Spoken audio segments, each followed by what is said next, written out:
Hi, this is Naroki5. I am going to be doing this until I die or I find something better to do. So please help me achieve this personal and, I think, noble objective by contributing to my Patreon or Subscribestar. Link is down below. Every little bit helps. Thank you very much.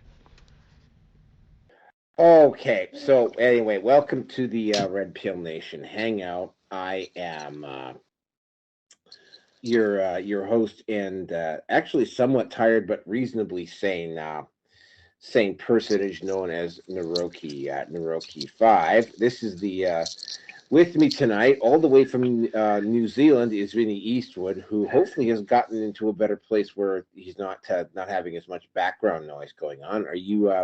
You'd be able to tell if Yes. the background noise was going, because I've been unmuted this whole time. Yep. So it looks like he's pretty much in the clear at this point. So Vinny, introduce yourself. Welcome, ladies, gentlemen, and hermaphrodites, my fellow slaves of the global plantation. The Vinny Eastwood Show is bad news. It's like the news, but so much worse. It's the lighter side of genocide. Just because we're being exterminated doesn't mean we can't enjoy it. Otherwise, what's the point of being killed? The Vinny Eastwood Show, where the only thing worse than living in a high-tech global police state run by child trafficking Satanists is Vinny's jokes.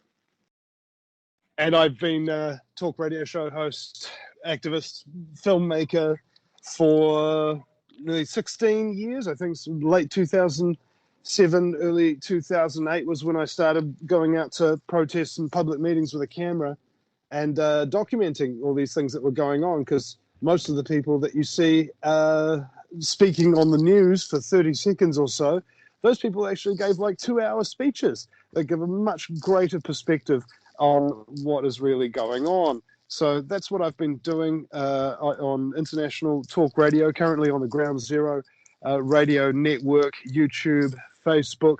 All you've got to have a look at is Vinny with a Y, because it's the most important question, and Eastwood, like, go ahead, make my news. And you'll find me on Rumble and BitChute and Odyssey and of course, the VinnyEastwoodShow.com. So thank you very much, Naroki, for having me again.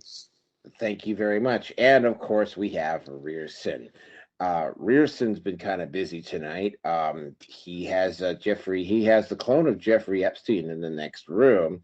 And every once in a while, he just feels this compulsion to put on his gimp suit and go in and sing one of the tracks from Yoko Ono's greatest hits to him, which is going to eventually cause his brain to explode.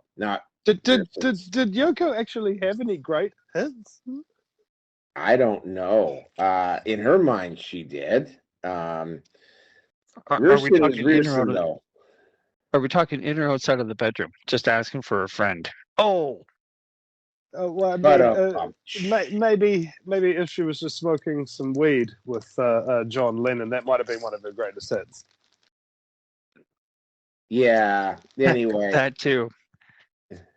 Oh, actually, good Lord, just brought back a memory of the Bare Naked Ladies of Be My Yoko Ono, but I'll leave that one alone.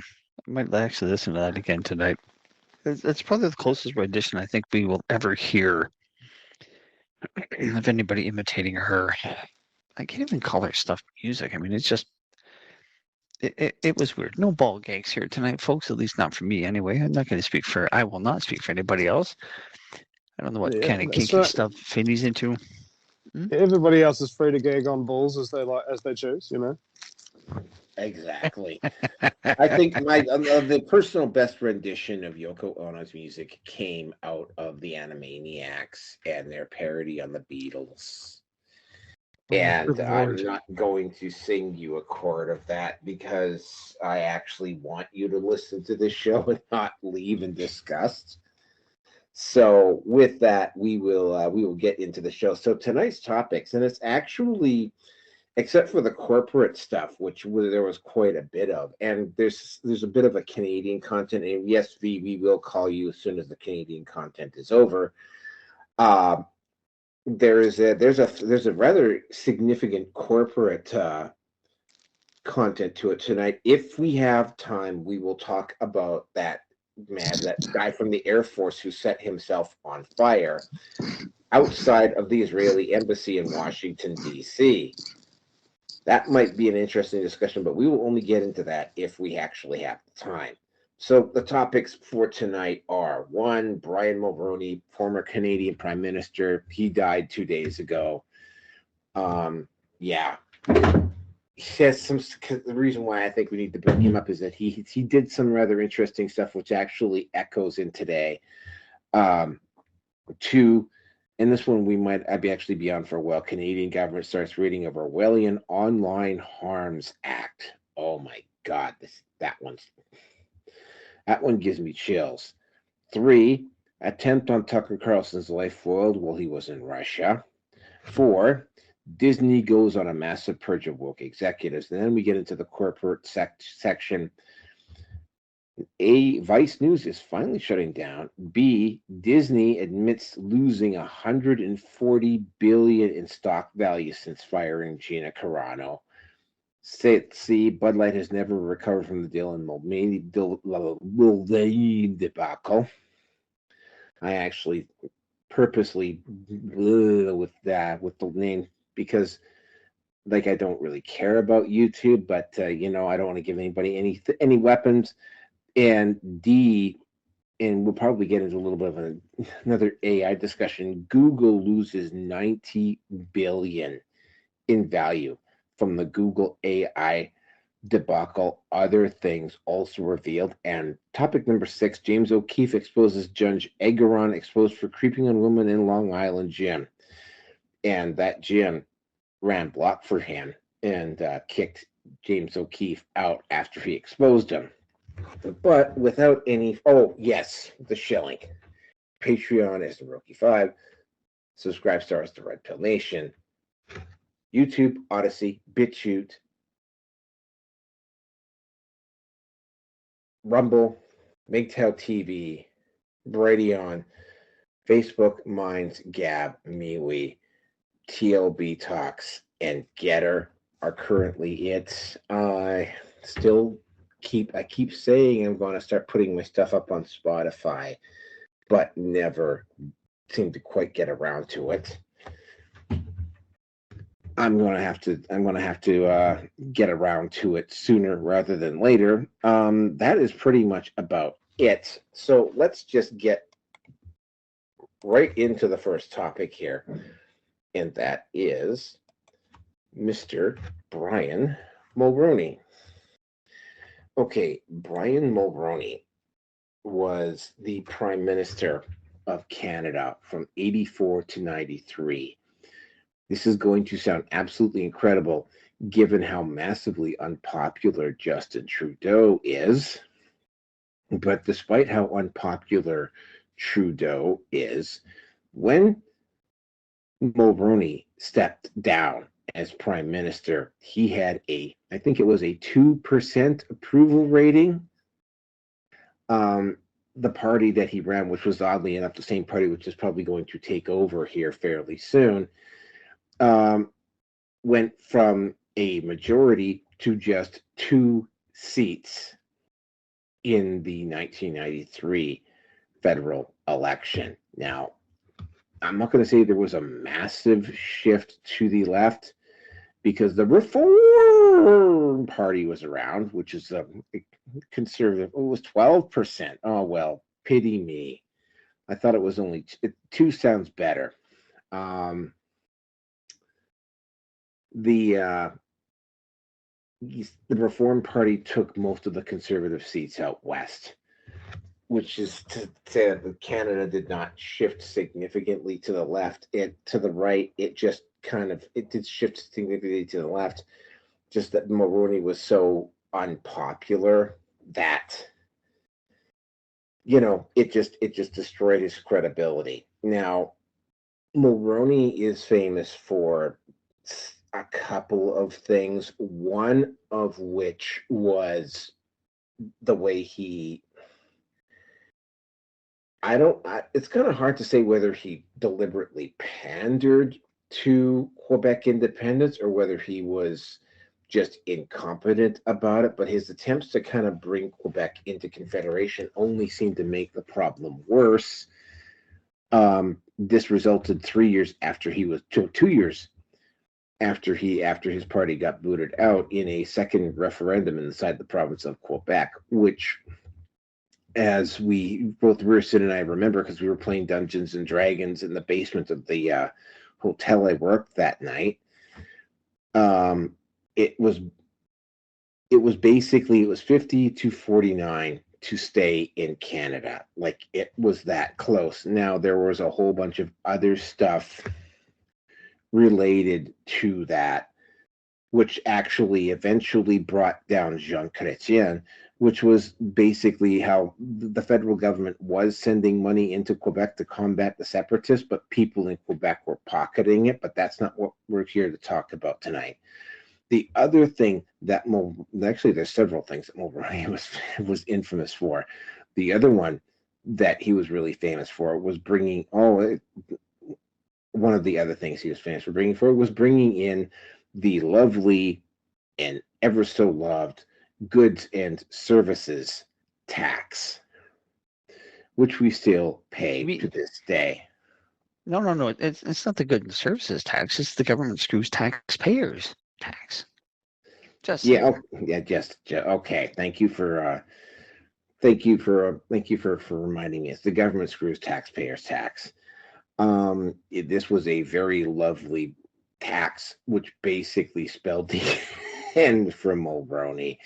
The other thing that he was really infamous for, and I'm personally firmly convinced that he was probably a precursor to globalism. If he were around today, he would absolutely be sucking the cock of globalists everywhere, is that he signed off on NAFTA. Now, I wasn't actually this tells you how far I've moved on some issues.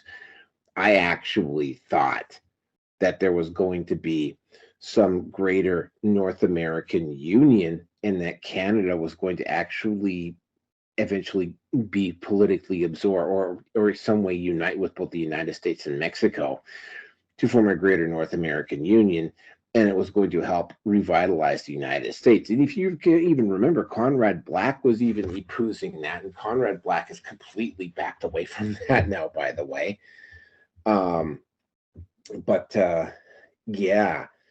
Mulroney loaded and cocked the pistol on that one as well by signing the free trade agreement, which didn't end up to be helpful in free trade in a number of ways. Specifically for me, they went after where I lived, where I grew up in BC. They went after the logging industry. They're supposed to be free trade, but they went after the timber industry in BC so bad that they actually caused a recession in BC, of all places, for a couple of years before they finally recovered.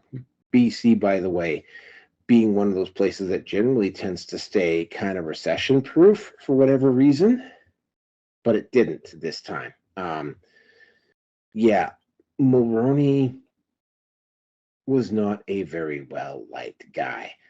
I have pointed out to a few people who are conservatives that they were not screaming 10 years later for Mulroney to come back. Now, Pierre Trudeau, who was the guy before Brian Mulroney, his son Justin is a pale imitation of Pierre. Now, there's some very skivvy and sleazy stuff about Pierre as well. But I mean, Pierre did do some things right. Like, he didn't get sucked into globalism, and he didn't cave to special interests, and he wasn't afraid to call a spade a spade. Like, he had substance to his style. His son, Justin, is all style, no substance. That being said, and I can't believe I'm actually saying this, I would probably take Mulroney over Justin Trudeau in a cold fucking second. In fact, I'd probably take Trudeau. No, I wouldn't take him over Harper, but I would definitely take him over what we've got now. And that is saying something, because Mulroney was a massively unpopular prime minister, and he almost killed the Conservative Party in Canada. And had it actually worked, I'm wondering if there would have been any actual active opposition to Justin now. And with that, I'm going to turn it over to Vinny.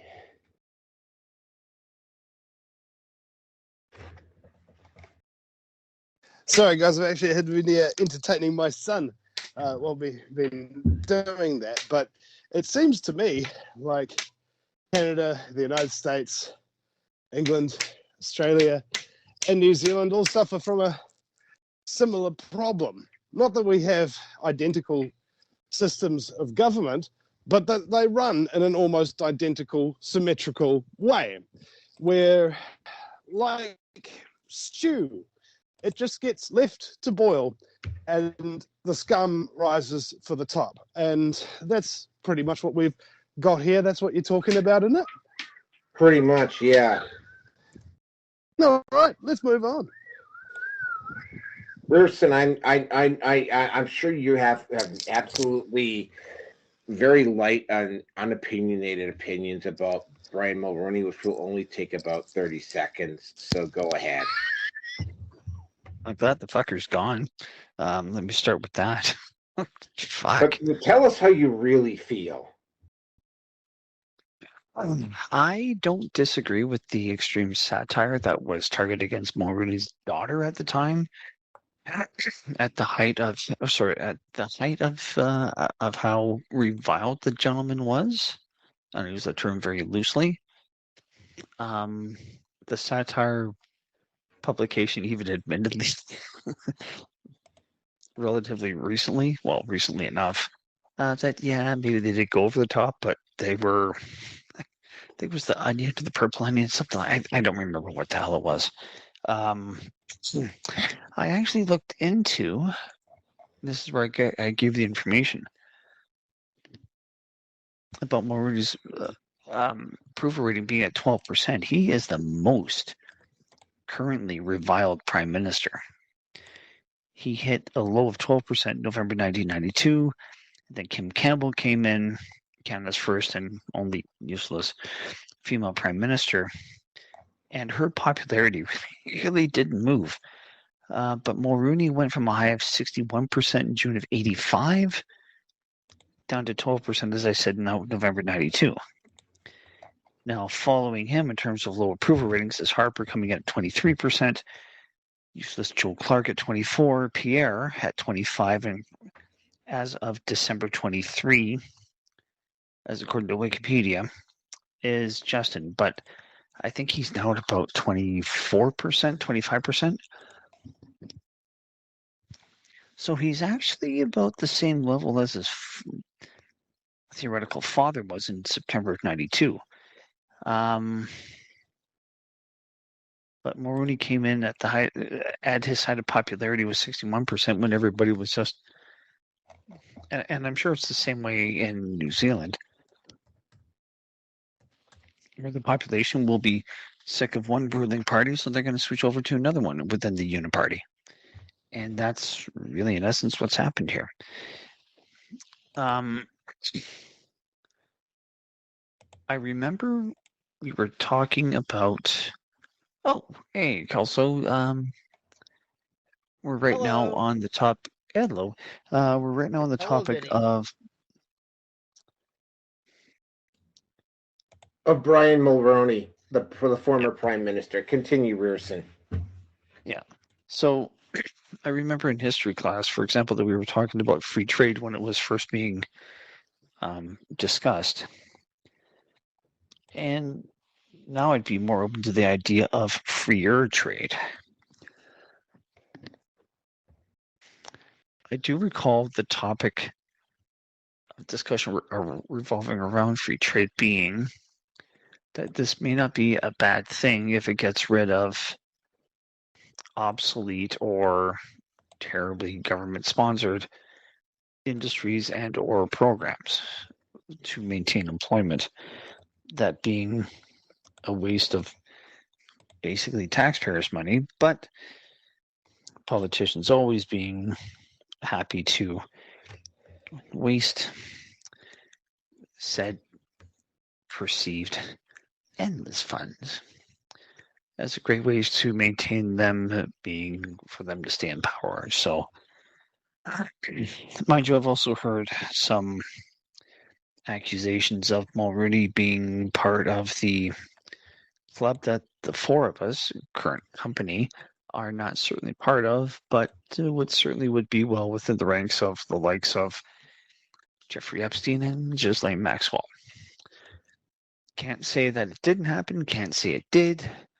Wouldn't be surprised if it did. Yeah. So Jeff Angers, the match made in hell. Yeah, Well, I really it's would be surprised if she actually did have a lane of jizz.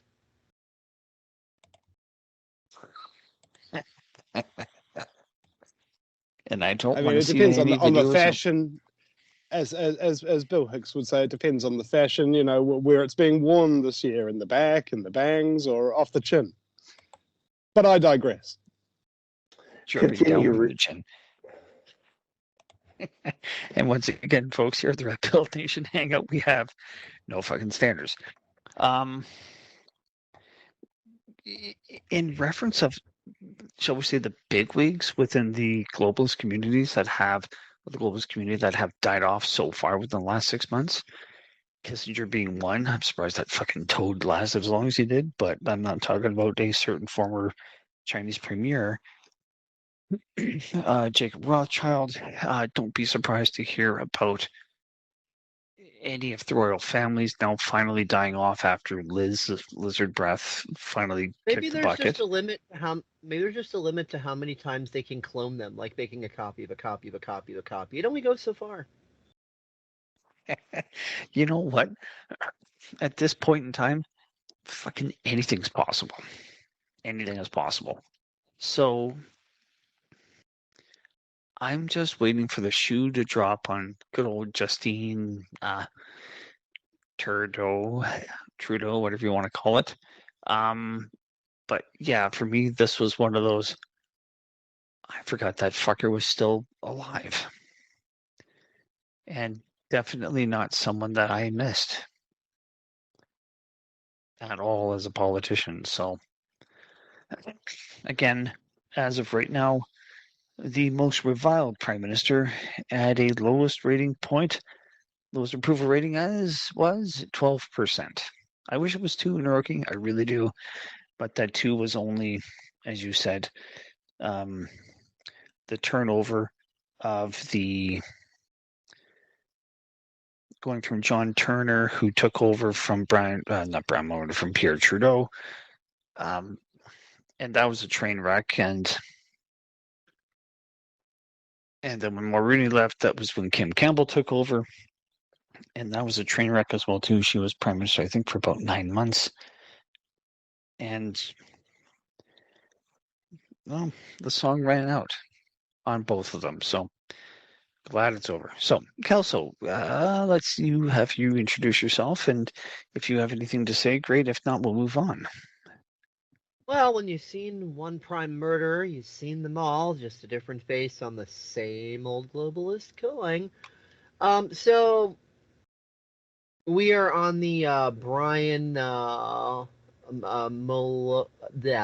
Mulroney, former Canadian PM, dead at 84, joining his satanic buddy Kissinger. And man, Soros just needs to go next. He really does. Maybe Klaus can have a car accident. That'd be nice. Oh, Vinny boinked out there. Not sure what happened with that. I'm still connected, right? Like, is this line working? I'm here. I've heard every word you said He before and might, after he the might, drop.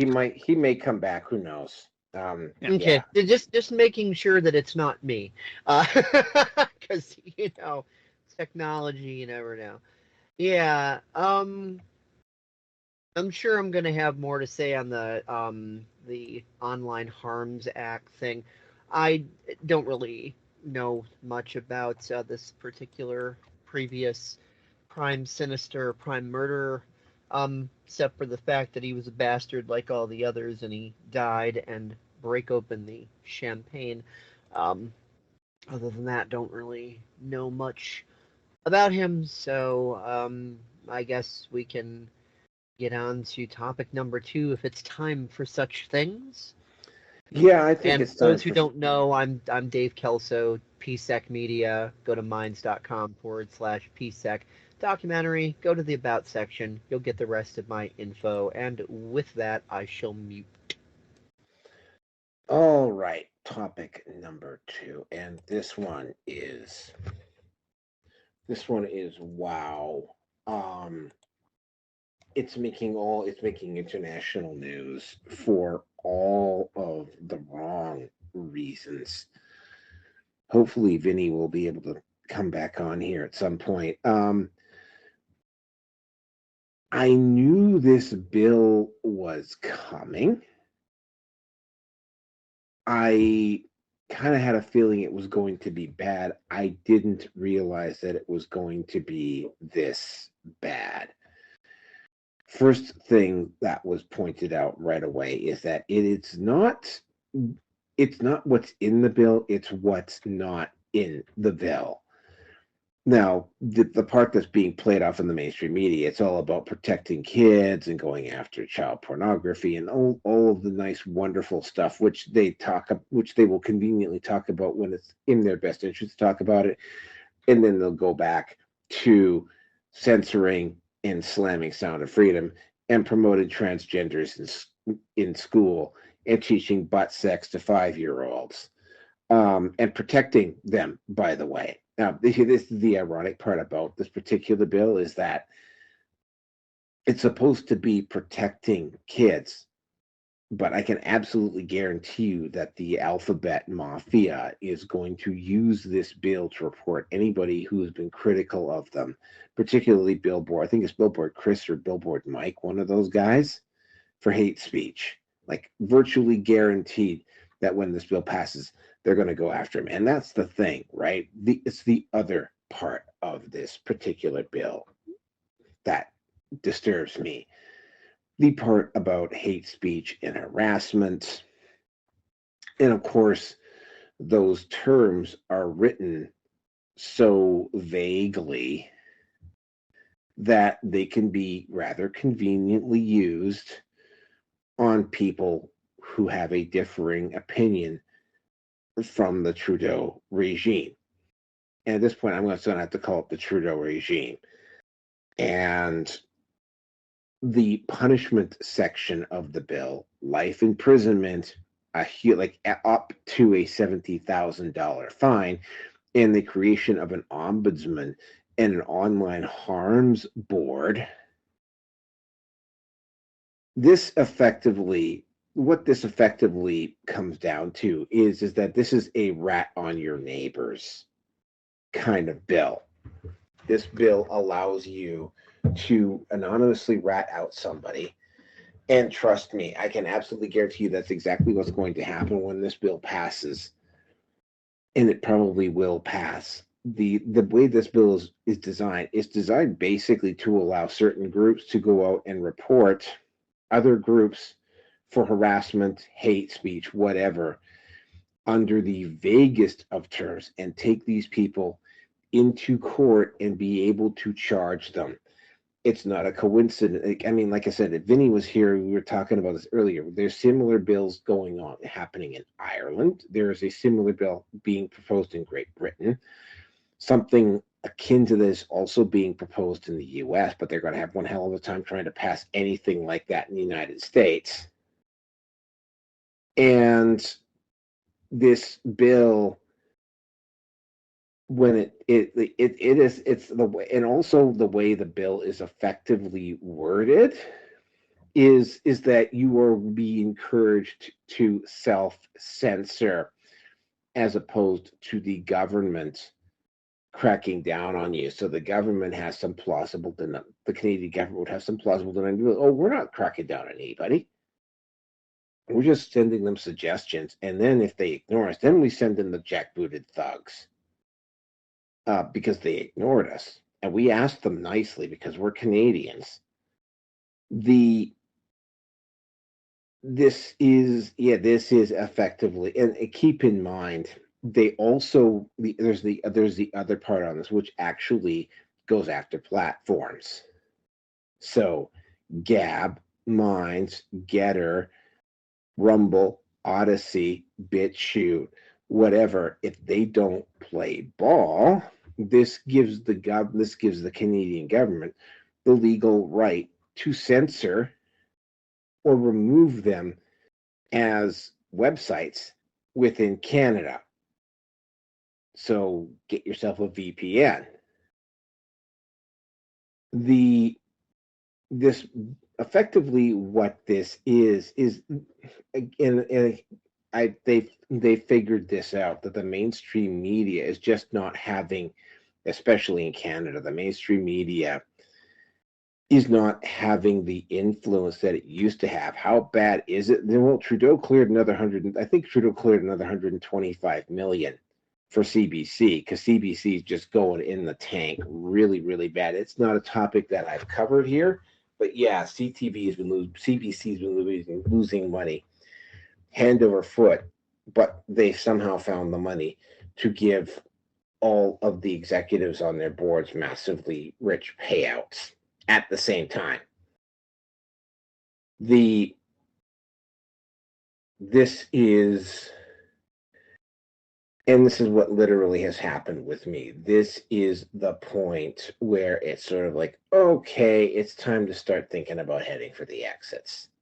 Now, I don't know whether this is going to involve me going down to the US or whether this is just going to involve me going out to the countryside. But for now, especially given the fact that the city I live in is the test case for 15-minute cities in Canada, I'm thinking it's probably a good idea to get myself out of the city ASAP. So probably before the end of the year, I will not be living where I'm living anymore, which is too bad because I've been living there for almost 12 years.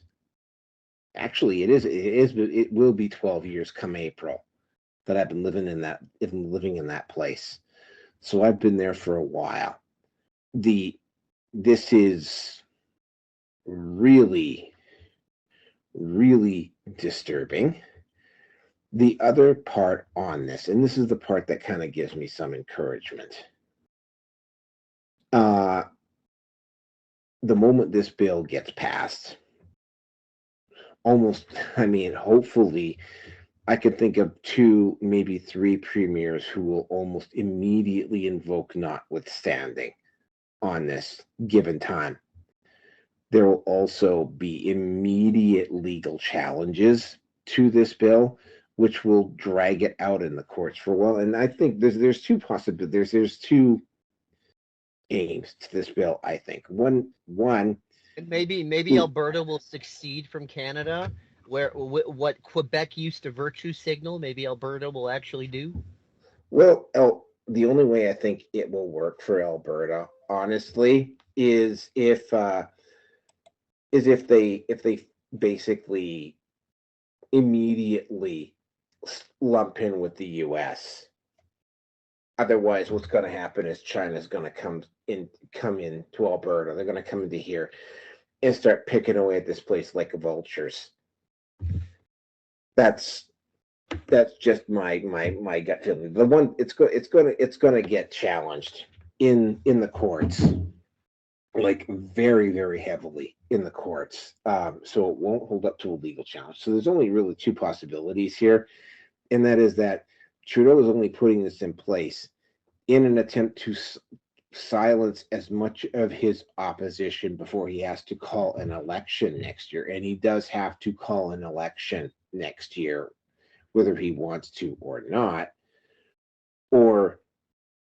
Actually, it might even be 3. Or B, and this one is really fucking scary, is that the people down in the US, in the West, are actually going to be stupid enough to start a war with Russia and or China and use that as some type of a justification to suspend elections, in which case Trudeau's this online harms bill becomes a permanent fixture, because suspending of elections will also occur here in Canada if it works.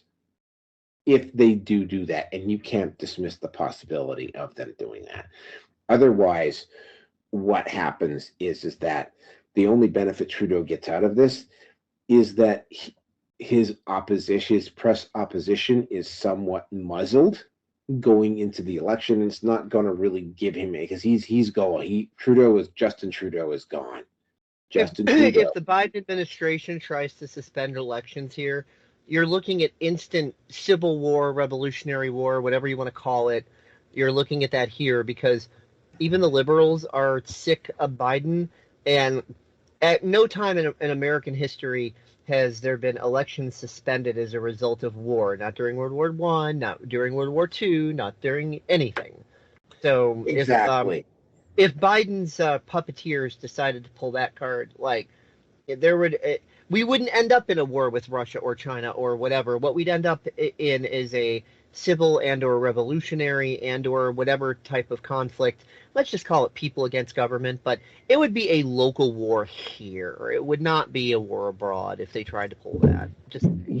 Yeah, you're talking, I mean, we're just assuming these are civilized individuals. We're talking about people who would quite happily burn the house down. It was a soft coup, what happened in the U.S., and those people are not going to walk away.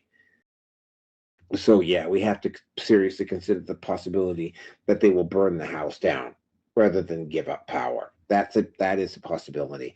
So, this bill in Canada will only, on paper anyway, will only stay in place until Trudeau calls an election. Now, though, the focus shifts over to Pierre Poilievre. Does Pierre Poilievre and he will have to do it almost immediately. Like, in regards to Canada, though, I should mention that if there is some sort of revolutionary, civil, whatever type of conflict here, Trudeau will still use it as an excuse to suspend elections on your end. He'll still do that. Oh, absolutely he will. There's a which will be very convenient for him, because I mean, at one point they were talking about if Pierre Poilievre had been in the last election, the PPC took away just enough votes from the Conservatives to prevent the Conservatives from winning. The only problem is that the Conservatives would not have won a majority. And what would have happened is that at first opportunity, Jagmeet Singh and Justin Trudeau would have teamed up and put a non-confidence motion into place, and Pierre Poilievre would have been removed. So, yeah, that would not have been Poilievre. That would have been Aaron O'Toole. Aaron O'Who? Yeah, that's right, Aaron O'Toole. Aaron O'Fool? Yeah, Aaron O'Fool. And that would have, and it's not AARONERIN, but anyway, it would not have taken very much to boot O'Fool, O'Who, or whatever you want to call him, out anyway, because he was about as useful as tits on a bowl. Oh, sorry. I don't want to upset the trans community. Anyway. Oh wow, that's a nasty way to put that now. Anyway. So back to you. You might not want to, but you're going to anyway, just by default of existing. So despite what is going on, again, there is a very real possibility. I mean, again, when Poilievre gets into office, and he will if things run normally, Poilievre is going to have to kill this idea immediately.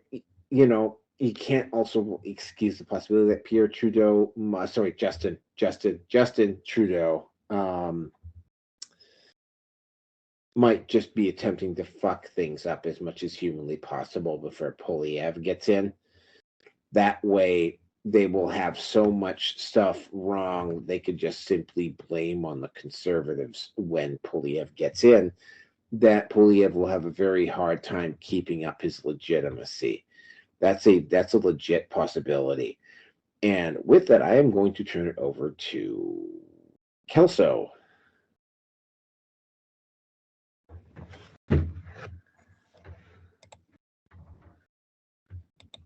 And with that, I'm going to turn Gentlemen, we are Nazis, and we, as the Trudeau regime, are dedicated to applauding Nazis on stage and making sure that Canada exists as much in the ideologies of Adolf Hitler, the Heil, as humanly possible, because that is the way Canada is. And even though this will never happen to the United States of America, we've at least succeeded in turning them into the United Soviet States of America. And that for now is good enough. Heil Trudeau regime! Yeah, I can only wish that was satire right there, but that's kind of like what you're actually facing. So yeah, like other than that, yeah, just like I said to you before, it doesn't surprise me like at all. Like, wow, the Nazi worshipping Nazis are acting even more like Nazis? Like, who would have thought that would ever happen? Right? So, yeah, none of it really shocks me. And, you know, honestly, in my opinion, I think in all of our countries, the more full tilt they go and the faster they do it, honestly, the better. It creates so much more awakening, so many more people that the day before were like, oh, that couldn't possibly happen. That's a conspiracy theory. Then all of a sudden it's like, oh, the conspiracy theorists were right, you know. So you can't really stop the awakening of consciousness because the Streisand effect is in full swing. Excuse me. And the more scared and desperate these ruling class types get, the more willing they are to be more brazen. I just kind of wish they'd all the ruling class of the world to get together and just kind of like pull a maneuver like in that scene from the Netflix series Dark Crystal: Age of Resistance, where the freaking little Gelfling Karen is going into the Skeksis and basically saying their equivalent of like, oh, well, these crazy other Gelfling conspiracy theorists were just saying that you're draining the essence of Gelfling and doing all this tyrannical stuff, and I totally know that's not true. And then the Skeksis are just like, yeah, well, actually it is. Oh, I'm a Rothschild. And then the Karen's like, what? And cognitive dissonance sets in, and she tries to ignore the obvious, but then they start attacking her, and then it really just dawns on her like, oh my god, insert the meme. And that was the moment when she realized that she fucked up. So it'd just be great if they just put on some broadcasts. It's on like every TV station, every cable station, every streaming place, every radio broadcast in every language, to where like they're just up there like, yeah, we admit it, the conspiracy theorists have been right all the time, and here's this and here's that and here's what we're doing, and etc. And you guys are just a bunch of pussies and just want everybody to you want to sit there and just wait for someone to save you, and you guys got no balls. So okay, fine, we've told you the truth now. You're served, bitches. Like, I think it'd be great if they got desperate enough to pull that sort of a maneuver, because it would just separate the wheat from the chaff. Like, the people that couldn't handle it would self-destruct, and bye-bye, we don't need them anyway. And the rest of us would have the excuse we need to just finally galvanize together and, do the stuff that's been needing to be done for a while with none of these lame ass excuses in the way. Unfortunately, I don't think we're going to see a move like that from the ruling class anytime soon, if ever, really. This is all kind of an avalanche in slow motion, a controlled demolition. So, the waves of awakening are not going to be that at that high level of high speed, because I highly doubt the ruling class are just going to walk up and be like, "Yeah, we admit it. We done played you. You're a bunch of bitches. We're the ruling class. Fuck you." But yeah, things are definitely going to get more and more interesting. There's a lot of stuff that I just don't think they're going to be able to pull off in the United States that in Canada and Australia and places like that, they will be able to pull it off with no problem, because the populations are just like that cucked. But here in the United States, it's just way harder, because more and more people keep waking up. And plus, we have a culture based in the idea of like, okay, we were under imperial rule and bankster rule, and they were dicking us over. We got sick of it. Then we had the first American Revolution, and etc. And yeah, there's a lot of truth and bullshit mixed into those stories equally, and it's not quite what people think it is. But either way, the general spirit of the people here tends to be like, all right, this nation was created in a state of rebellion in favor of freedom. So because we kind of have that as our country's ethos, and the people in our country have been used to kind of operating on that sort of patriotic rhetoric, that doesn't just go away overnight. So there's a limit to what they can do to us at any one time. Whereas in places like Canada and Australia and things like that, they don't have that ethos. Australia was originally formed from prisoners, allegedly, if that story can be believed. There's a lot of holes in that story. I'm not going to get into it at all on this episode. But just, that's what the people in Australia have been taught anyway. So they don't really have this spirit of rebellion in them. It's like, oh, we descended from prisoners, and so they kind of, they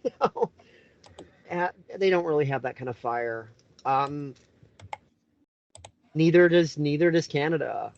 Canada didn't have that kind of crazy revolutionary thing going on like America did. So, however true or not the different parts of the stories are, what is true is that it's the culture of these countries, and the people believe it. And so it's the spirit of these countries. So much harder to get away with a lot of more shit at once.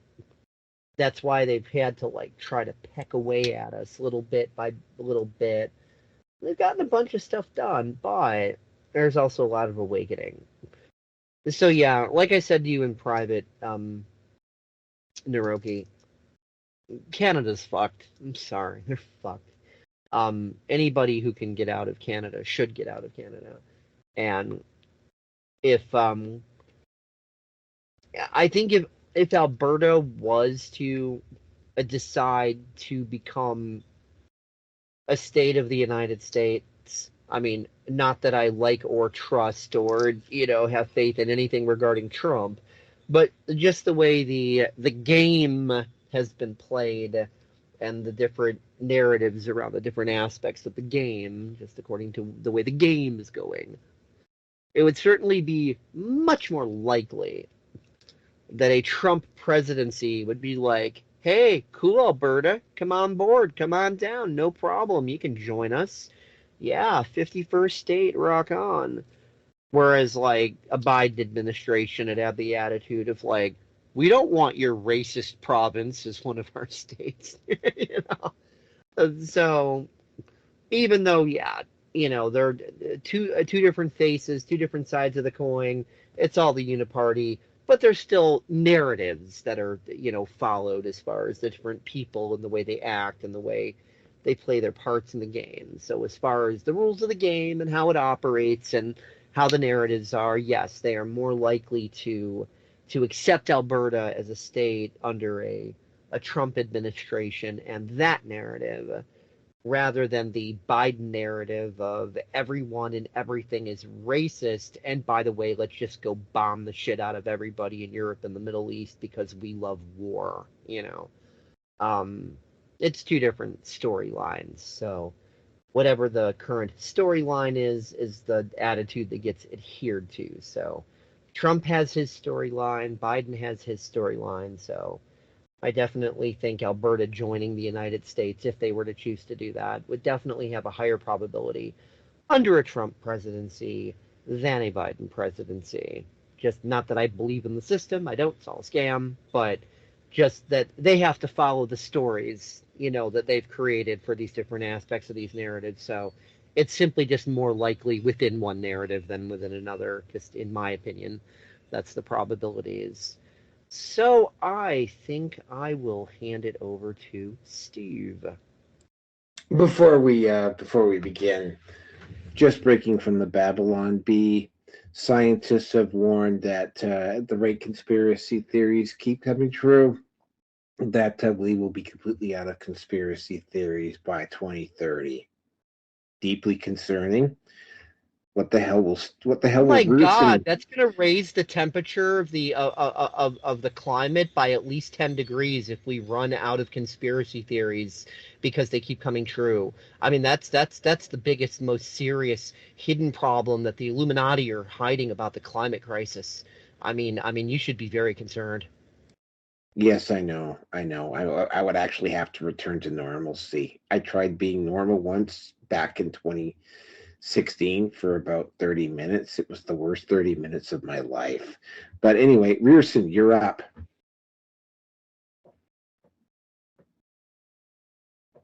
Well, considering, excuse me, considering the level of coordination that's going on with the mainstream, lamestream, whatever you want to call it, news, something like this being pushed. I can't quite say key countries, but to see it popping up in Ireland or down in Australia or possibly New Zealand and Europe and now Canada, it's really not surprising. And believe me, I would love for there to be a time when I don't have to be neck deep, if not more, in conspiracy theories. And I would love to take off the tinfoil hat, but that's neither here nor there. Whatever would tinfoil hats or us do if they ran out of conspiracy theories? They would have to shut down. Continue. Well, nothing's more permanent than the temporary government program, but we'll leave that one alone. Anyway, I would love to say that Trudeau has a brain. I would love to say that he knows what he's doing. Lying as well do, though. I mean, as you alluded to, is that he's nowhere near in comparison. If anything, which still according to me, according to his, he pales in comparison to his alleged father. Now, was Kemp?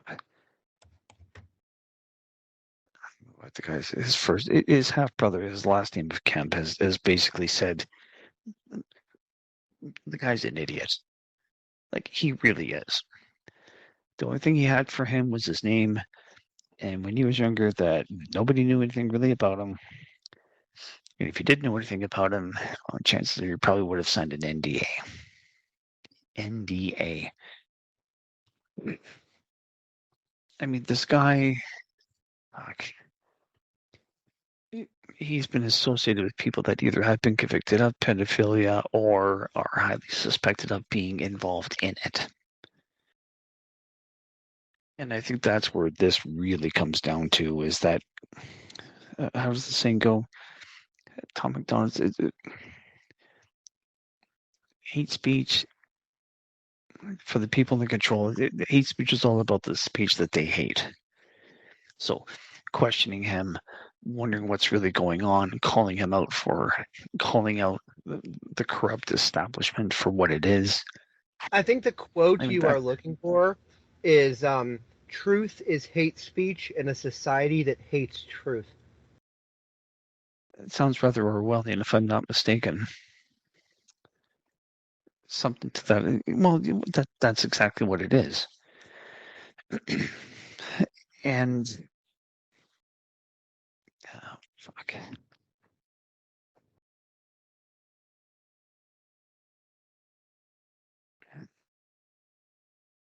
I mean, this.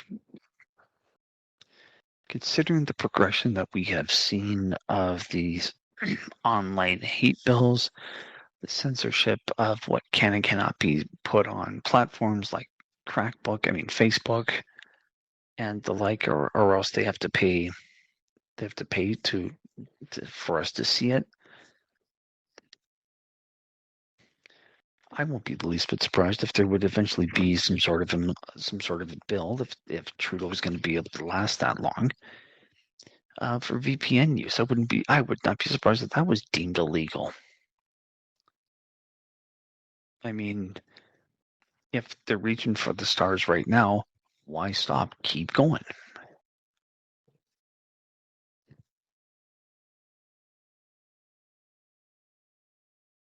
My apologies, I seem to be yawning a lot more than I shouldn't right now. Just so you know, there's one reason that they can't make VPNs illegal, at least for now, is because medium to large-size corporations, they actually use VPNs to connect different locations of their internal office networks to each other over long distance to secure that communication. So let's say you've got a company, you've got one branch in Alberta, another branch in Ontario, and maybe even a few branches in the United States, whatever. For their what is otherwise their local intra network, in order to merge that between the locations, you need VPN connections in order to do that over the internet in a secure way, so that all that private inter-office stuff can remain private. If suddenly Trudeau is just like, oh, VPNs are illegal because I say so, and Heil the Führer, then that would immediately make it so that all of the medium to large corporations within Canada or corporations outside of Canada that happen to have Canadian offices, they would no longer be able to conduct business at all because they need interconnectivity between their locations, and suddenly it would be against the law to have that. So, I don't really see that being a thing. And fair enough. One thing I was reminded of, and I have to actually go on Crackbook to look this back up here. Okay. So I was in I am in a Facebook group called BBSing 2.0.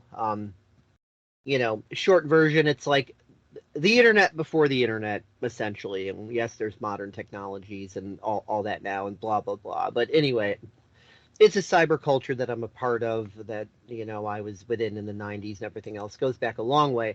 So I was posting in there. I was responding to somebody, and even though this might seem unrelated, I'll tell you where it ties in. This does have something to do with what you're talking about.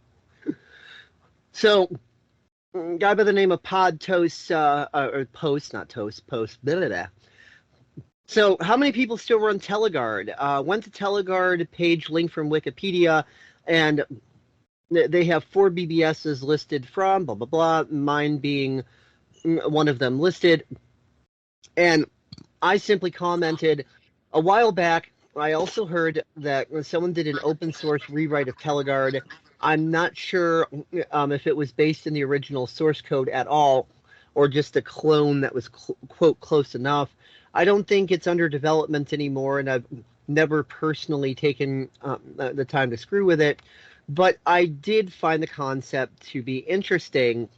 I tried to post that, declined, see feedback. So you look at see feedback, comment declined. Your comment was automatically declined based on certain criteria in this group. So I posted that as a screenshot, and there was a few comments back and forth. Again, I'm just bear with me. I'm getting to the relevancy of the current topic. It does tie in. You'll see how.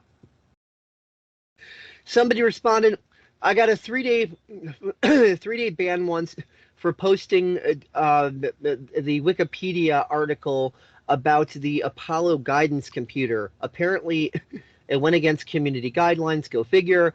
I said, well, seeing as the Apollo guidance system is racist, phobic, and is promoting extreme ism, this is why it got flagged. It doesn't have to be true or make sense. It's the algorithm. Whatever random nonsense BS it decides on that day within its digital schizophrenia is just how it goes. He said, and yet I see explicit violence and other content that remains. Go figure. To which, and this is the final comment on here, I said, well, according to the algorithm, actual violence isn't real violence, so that stuff is fine. Real violence is words that may or may not, but possibly could offend someone, especially if they identify as a U.S. robotics modem and you identify as a Zoom or a Haze. Then you're in some deep trouble.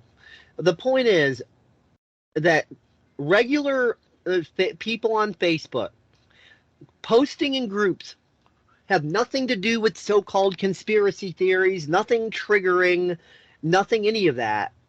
The algorithm is losing its mind in these groups, and people are getting increasingly more and more annoyed. So with this harms bill, obviously,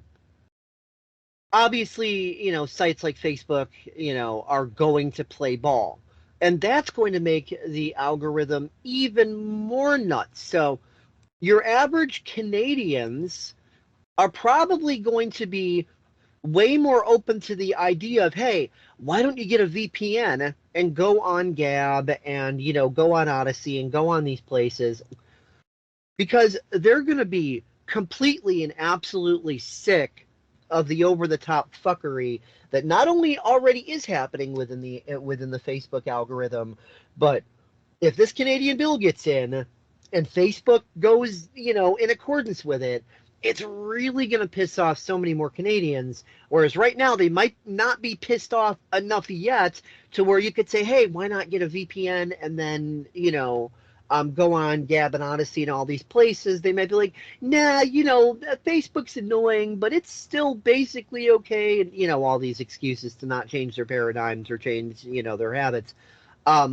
Once that really tips over that edge and your average Canadian normie is going, oh my God, Facebook is fucking untenable. I just posted about a puppy and it said it somehow goes against this bill or whatever, It's like, then these people will be much more open to it. And, you'll start to see like a mass exodus of Canadians from places like Facebook and using VPNs and, going over to alternative social media, even on the normie level, because that is the effect that this would have. The algorithm is already an aggravating piece of shit for normies. This would put it like 1,000-fold over the top. Regular Canadians would just be like, fuck this, I'm out. This is no. So yeah, that's where it ties into what you're saying, Steve. Well, I could say for myself that I've already entertained thoughts and desires to move south of the border. And that's not to say that America is perfect, because right now it's not. I could say anything but.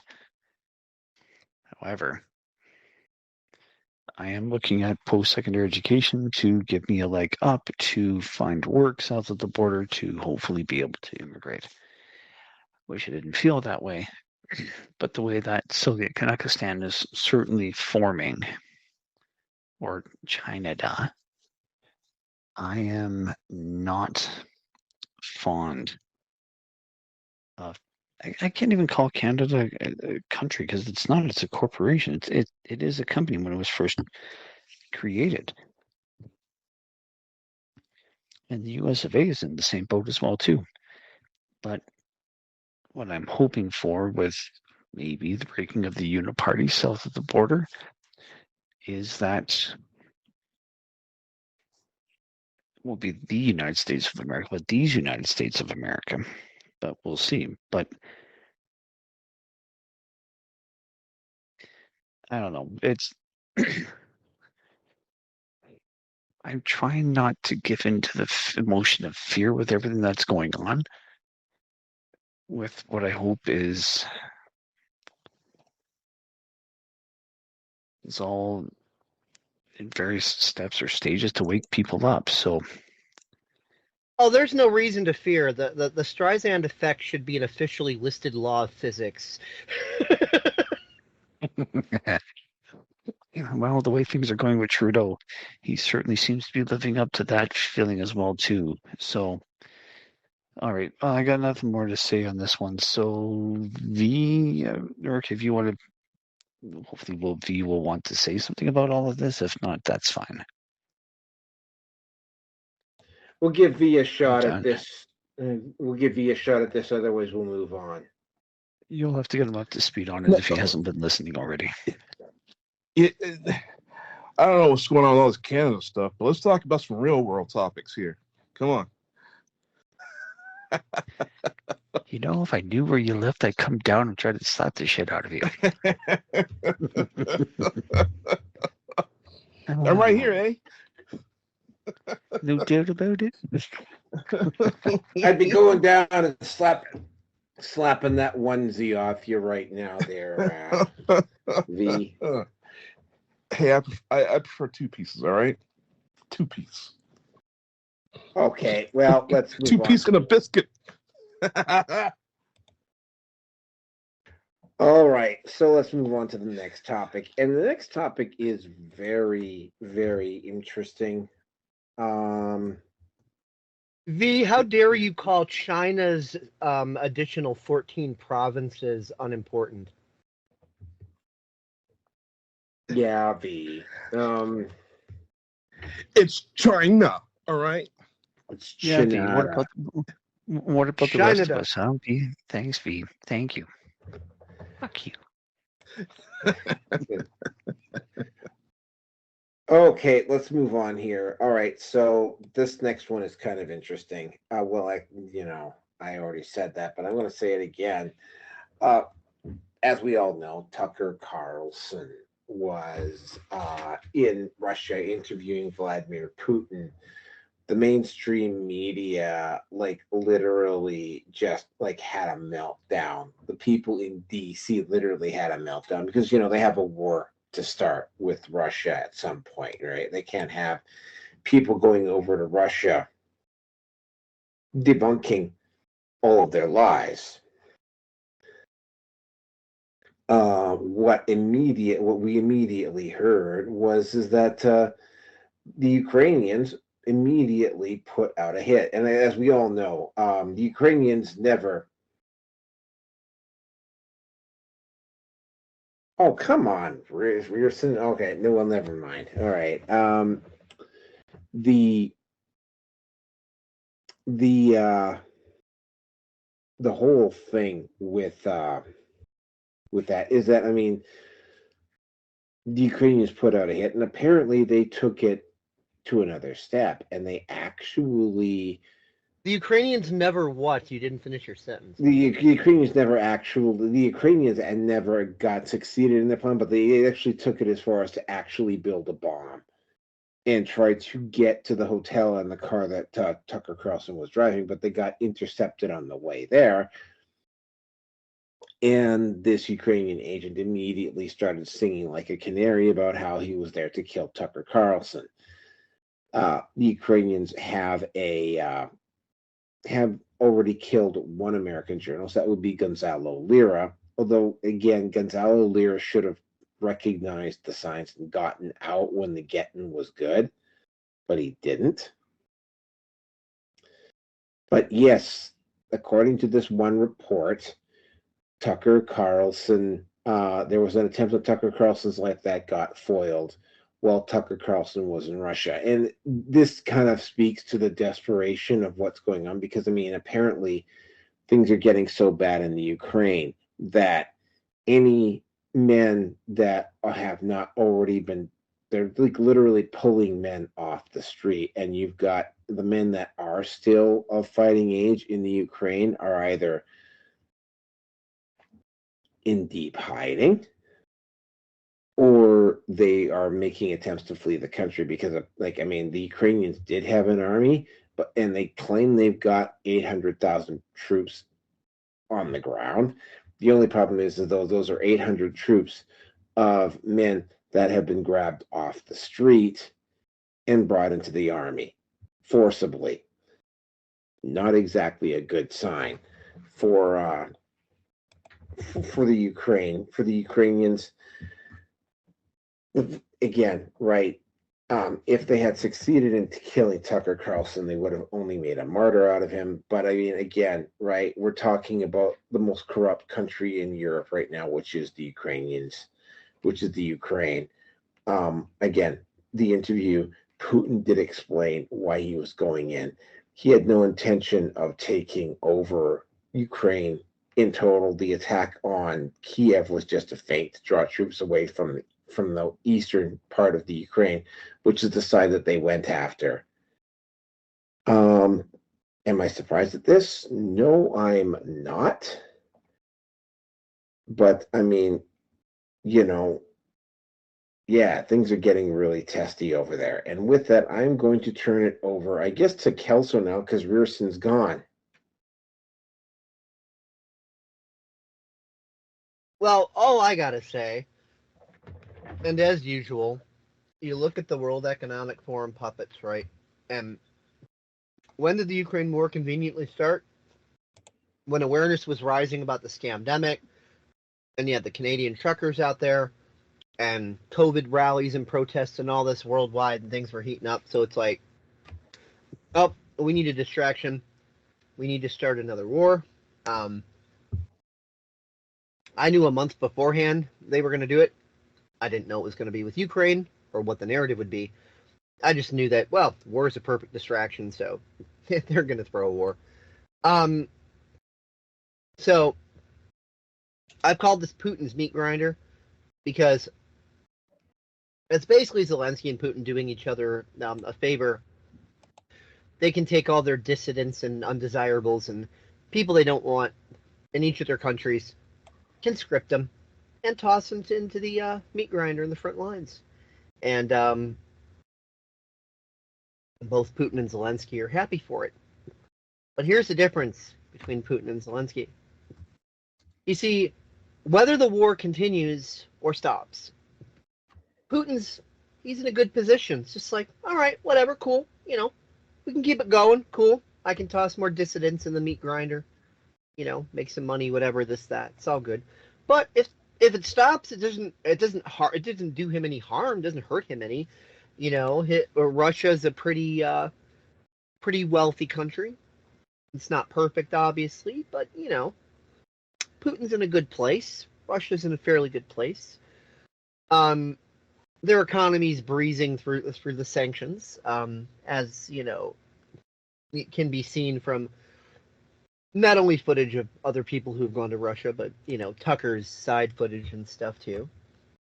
Whereas, if the war stops, Zelensky's got a lot to lose because Zelensky is making money hand over fist with this war. So Putin's got money and power, war or no war. He's not the giver of fucks. He's got nothing to be concerned about it. Zelensky, on the other hand, the war stops, the money train stops. Zelensky stops getting paid. That's why when the Israel, Palestine false flag happened in October, First thing Zelensky did, he starts jumping up and down. No, wait, look, Ukraine's over here, stop. No, we need the money. No, bring it here. No, knock it off in Israel. We need money here, Ukraine. Bring the money this way. Come on, hello, we're over here. Yeah, so Zelensky wants that money train to keep flowing. Whereas Putin could give a fuck either way. Like, yeah, for Putin, it's nice to have a convenience of being able to round up everybody he doesn't like and all the dissidents and people who disagree with him and just conscript them and toss them into the meat grinder. But at the same time, it doesn't really hurt him if that option, ceases to be there. It doesn't really do him any harm either. Like, he's all good either way. Zelensky is the one who's money hungry, and Zelensky is the only one who has money, fame, and power because of the continuing of the war. The second that stops, the money stops coming in, the fame starts to go down, and his power goes to almost zero. So Zelensky is freaking out. So it doesn't really surprise me that Zelensky's like, oh my god, we gotta kill Tucker, oh my god, quick, send a bomb to Russia, So that's, in my opinion, that's Zelensky like throwing a hissy fit, like, oh my god, my power, my fame, and my money's gonna go away. No, Tucker bad, gotta kill him. Yeah, so that's what I think is up with that. So seeing as Steve has been recaptured by Trudeau Castro and is probably taking it in the butt with an anal probe and being forced to drink female Klingon breast milk. I will just hand this over to V. You hear that, Rearson? You're getting massacred. Yeah. Never leave in the middle of a show. You know what's going to happen to you. Continue. Well, his GIMP suit was calling him. I don't think he's had enough time with it this week. Oh, absolutely. I totally get that. That ball gag, he's been looking at it from across the room on his desk, just salivating.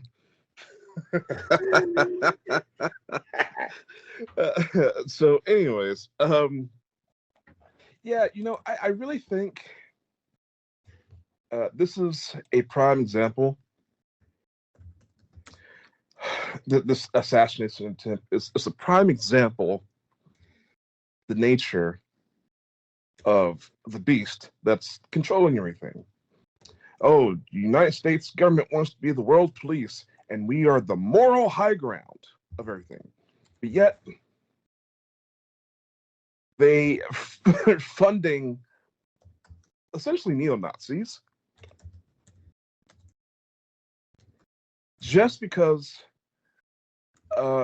it's a border country with Russia. They want to. America makes money hand over fist in warfare. That's the number one moneymaker for America. That's a prime export. Death and subjugation. Okay, that's coming from the land of the free. Where we have the number one largest prison population. And you couldn't post anything hardly anywhere online pointing out the fact that these Ukrainians were Nazis. But it really shows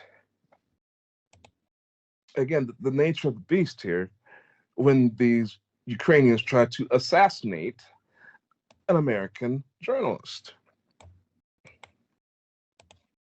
I mean, I don't really think. I mean, for one thing,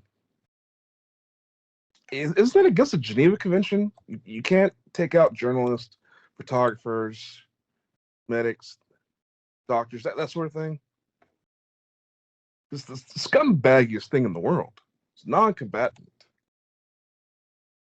And that just shows you how low these scumbags are if they're scumbaggery. So, there you go, ladies and gentlemen. Billions and billions of American dollars. A large portion of last year's and It's going to be this year's Americans GPD. Yeah. And it's just a rotation of crap. Yeah, COVID. People are waking up about COVID. Okay, distraction time, proxy war. And then as that gets ugly, there's going to be another distraction and another distraction. And it's just a cycle over and over and over. Just look at history, especially modern history, and especially American history. It's just MK Ultra on the public, trauma-based mind control. These issues switch around so much, we're overwhelmed. There's nothing that anybody can do. I mean, unless we split off in specialized groups that are going to take power away from the government, which is what needs to happen. I don't know. We need some civilian militia. We need civilian intelligence agencies. We need anti-corruption agencies. Clear these people out.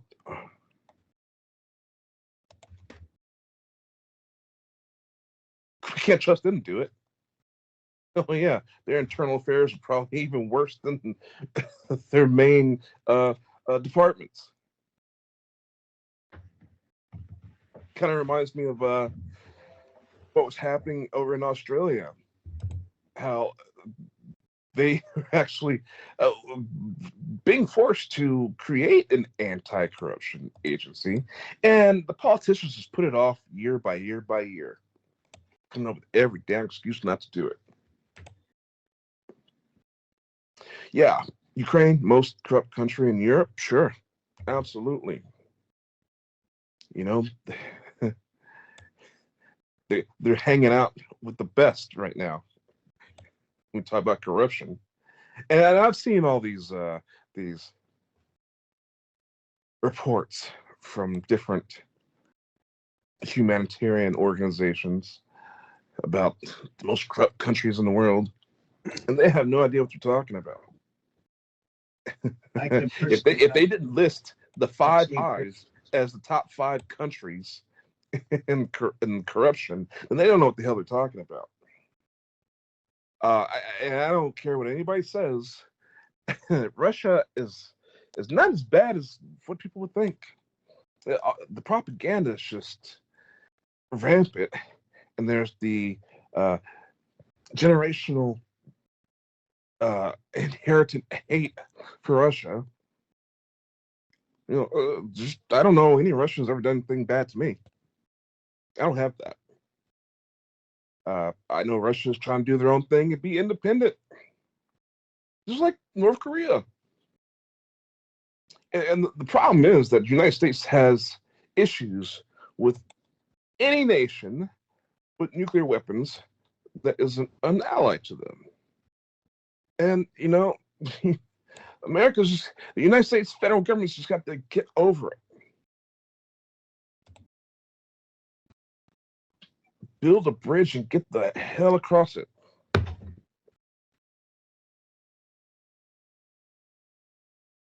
I don't have a problem with North Korea having nukes. I don't have a problem with Russia having nukes. Because really, that's the only thing that's kept the United States in check. If you've noticed, the DOD, the United States Department of Defense, has never invaded a country with nukes.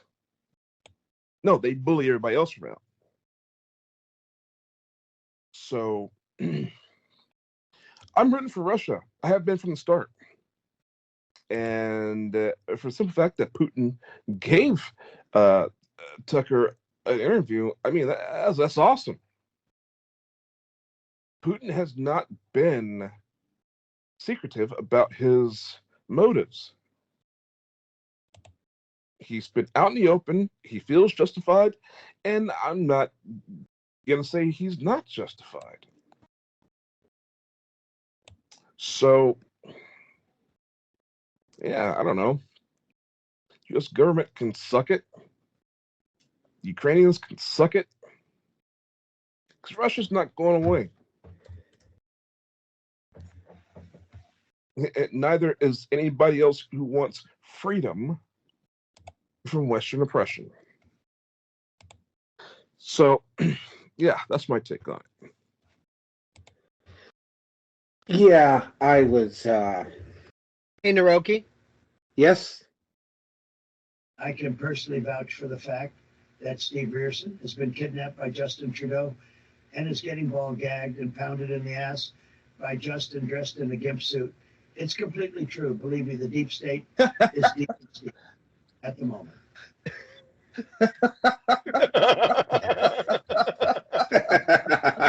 Anybody want to hear that again? Yes, let's hear it again. And send it to Rierson so he can enjoy it. I will. But let's hear it again. I can personally vouch for the fact that Steve Rierson has been kidnapped by Justin Trudeau and is getting ball gagged and pounded in the ass by Justin dressed in a gimp suit. It's completely true. Believe me, the deep state is deep in Steve at the moment.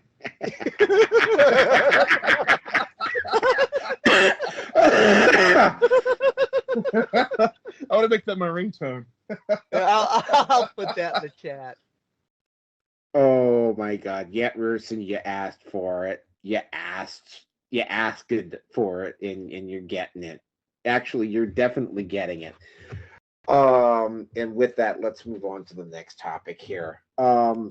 As funny as that is to listen to, and tempted to just actually have that perpetually loop for 3 hours is very tempting, but no, we have to move on. However, we can throw it in at the end if you'd like. Okay, so the next topic. Well, 4 kind of segues into the start of 5 as I change the order around, but these are actually separate topics. Disney has, and this is something, because I mean I've seen this happen from there's apparently, I mean I've seen stuff being posted up by other people saying, for instance, that BlackRock is pulling out of the globalism game, and there's a couple of other banks that are also doing the exact same thing. So they are starting to back away from it. And here's the thing. Even though I can't remember the name of the guy, Peltz, I think it's Nelson Peltz, who's attempting to get a seat on the board of Disney in order to, well, I mean, let's just face facts. I mean, the two CEOs of Disney have basically run Disney literally right into the ground. They, for one, I mean, it's like, it was one thing when their film division was being really woke, because they always had theme parks. When they chose to, and this was, and there are 2 events. One was the decision to insert themselves into what was going on in Florida, even though it really wasn't any of their business.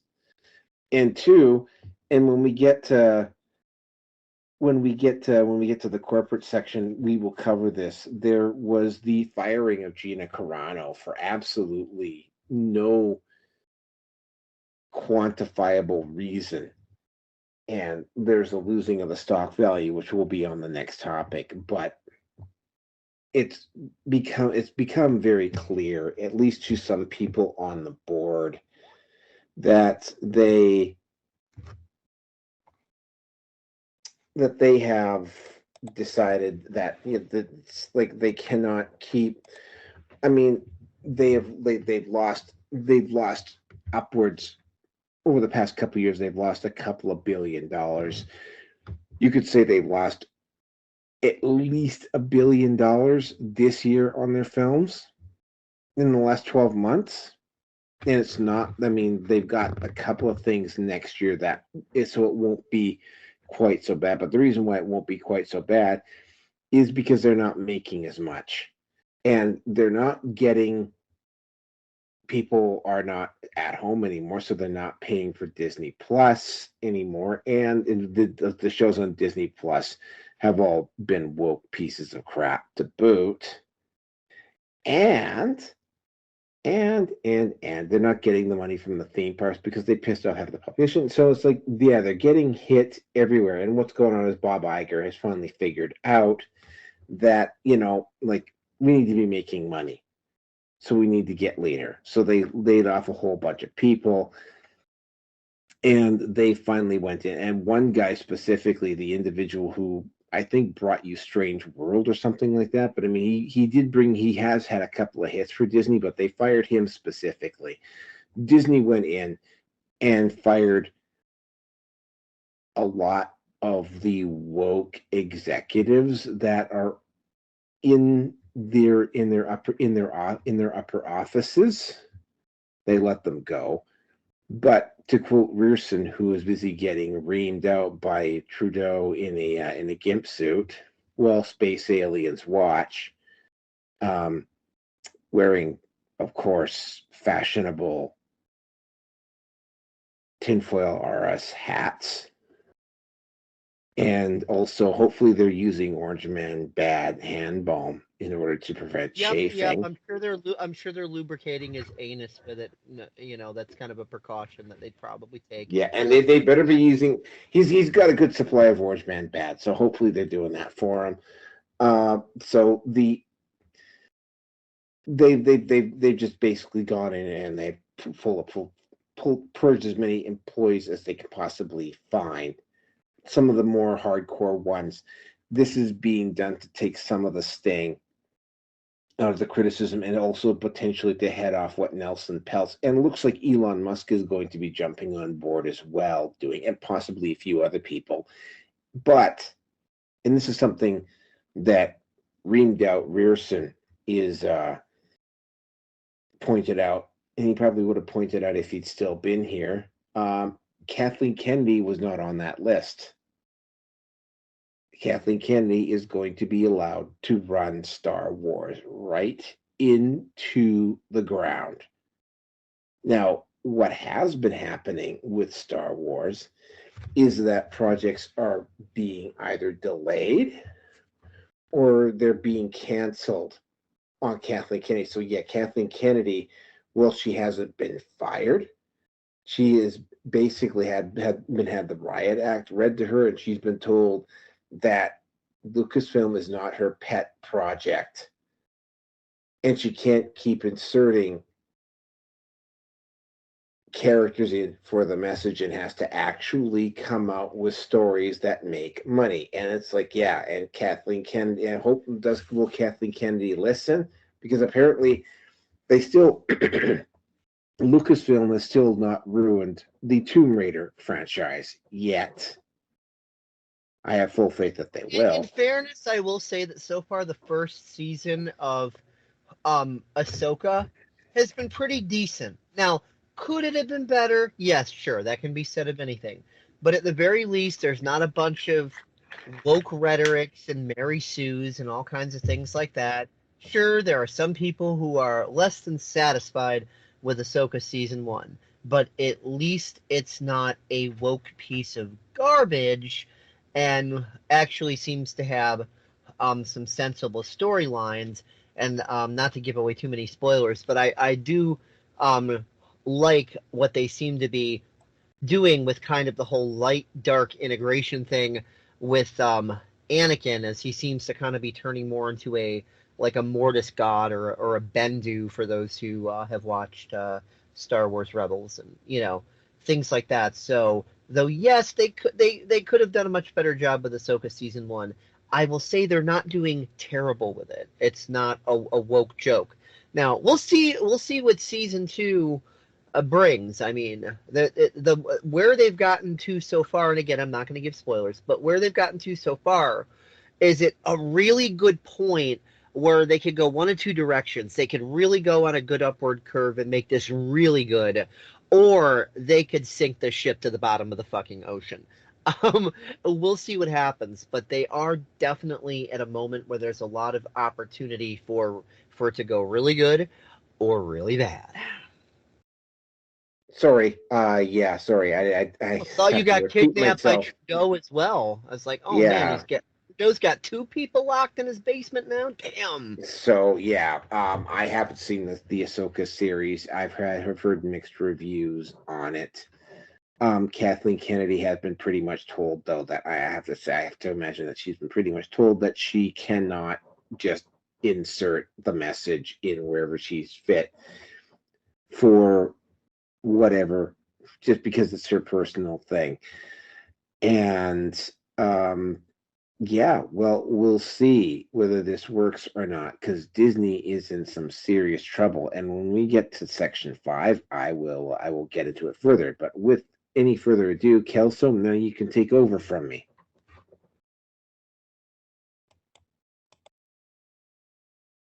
Alrighty. Don't really have that much to add, but what I will say is, from what I've heard and from what I've seen, even within Lucasfilm and, the Star Wars stuff,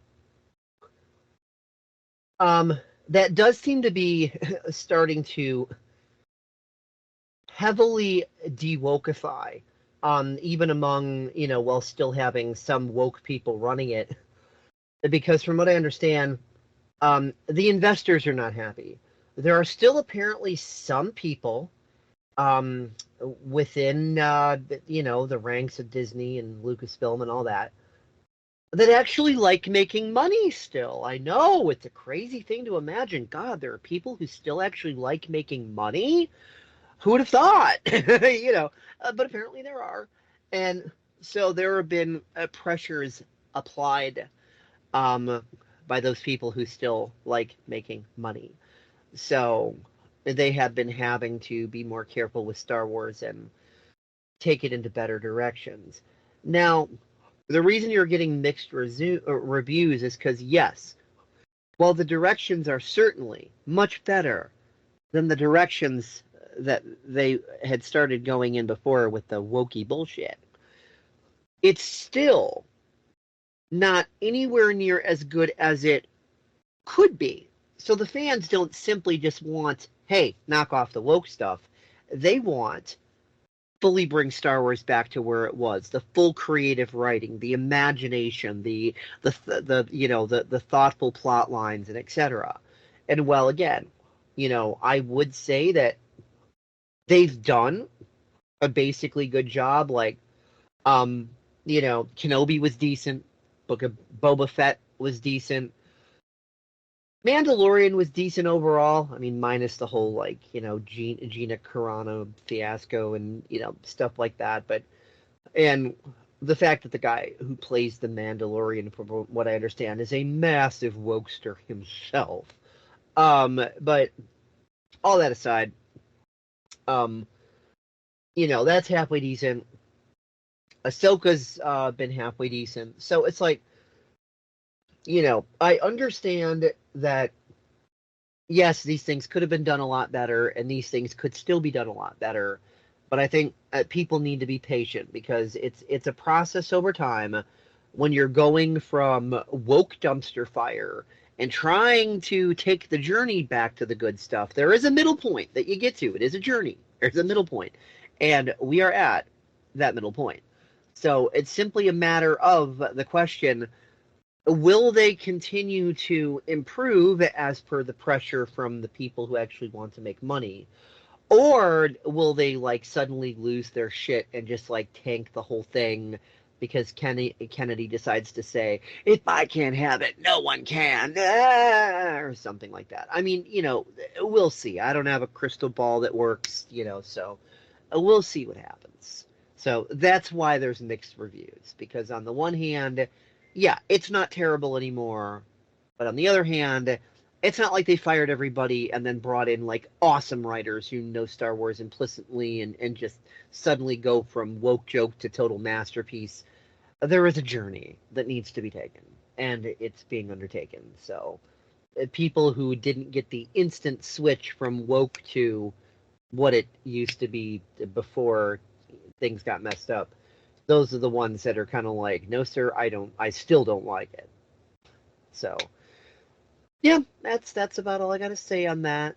Get woke, go broke. That is another law that should be an officially listed law of physics.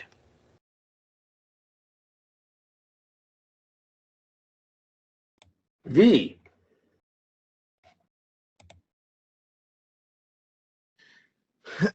Yeah, well, I've said it before. I'll say it again. Gina Carano should have my babies. You Create should the master have my race. babies. Create the master race. Take over the planet. Yeah. Yeah. I mean, it's consequences. That's something that I'd like for people to experience, especially large soulless corporations and governmental entities. Consequences. There's usually so much bailout money and pulls in the courtrooms and corruption that you know they hardly ever see any consequences. So them losing $140 billion for firing her, yeah, that's great. Let that stuff keep happening. It's excellent. I do believe. I hope she has some other work in the future. I hope this isn't a career killer for her. Like, so far, I haven't heard her being casted in anything since this debacle. But yeah, I just hope she bounces back and screw Disney. And I'm done. Naroki, when you get around to editing this, when you get to the part where V's talking about him breeding a new master race with Gina Carano, please insert the "we was Kangs and shit" meme right there. Thank you. Okay, I will have to actually find that. You go screw yourself. Oh, I'm looking for it right now. It's going in, V. Oh, look at this. Well, There's so many. Somebody's been sucking that gab penis, that white gab penis. Oh, come on, Steve can't be the only one to take some shit. I mean, Trudeau's going deep up his butt. I mean, we at least got to give you a little ding off the forehead. I mean, Yeah, well, I think you should keep that thing to yourself. Hey, you're the one that said master race, not me. Zig Heil the Black Hitler. So, I mean, you went there. I didn't.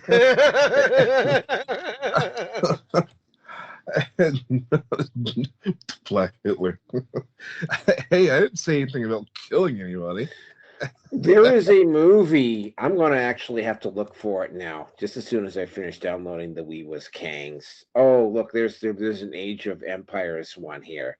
As soon as I download the We Was Kangs one,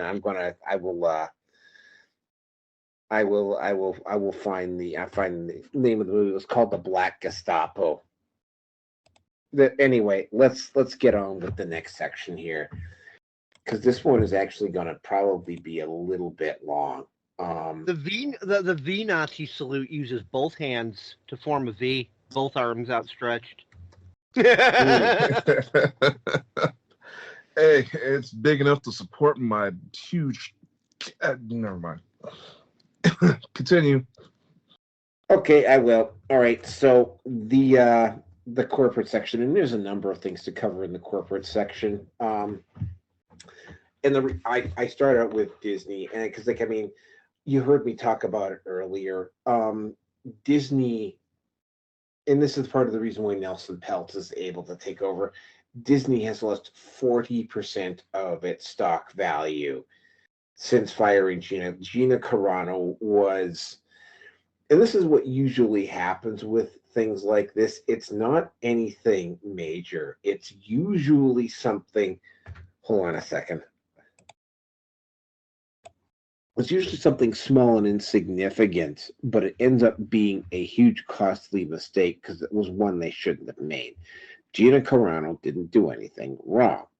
And ironically enough, Disney is all on strong independent women, and when they actually hired a strong independent woman, they threw her under the fucking bus, and everybody saw that.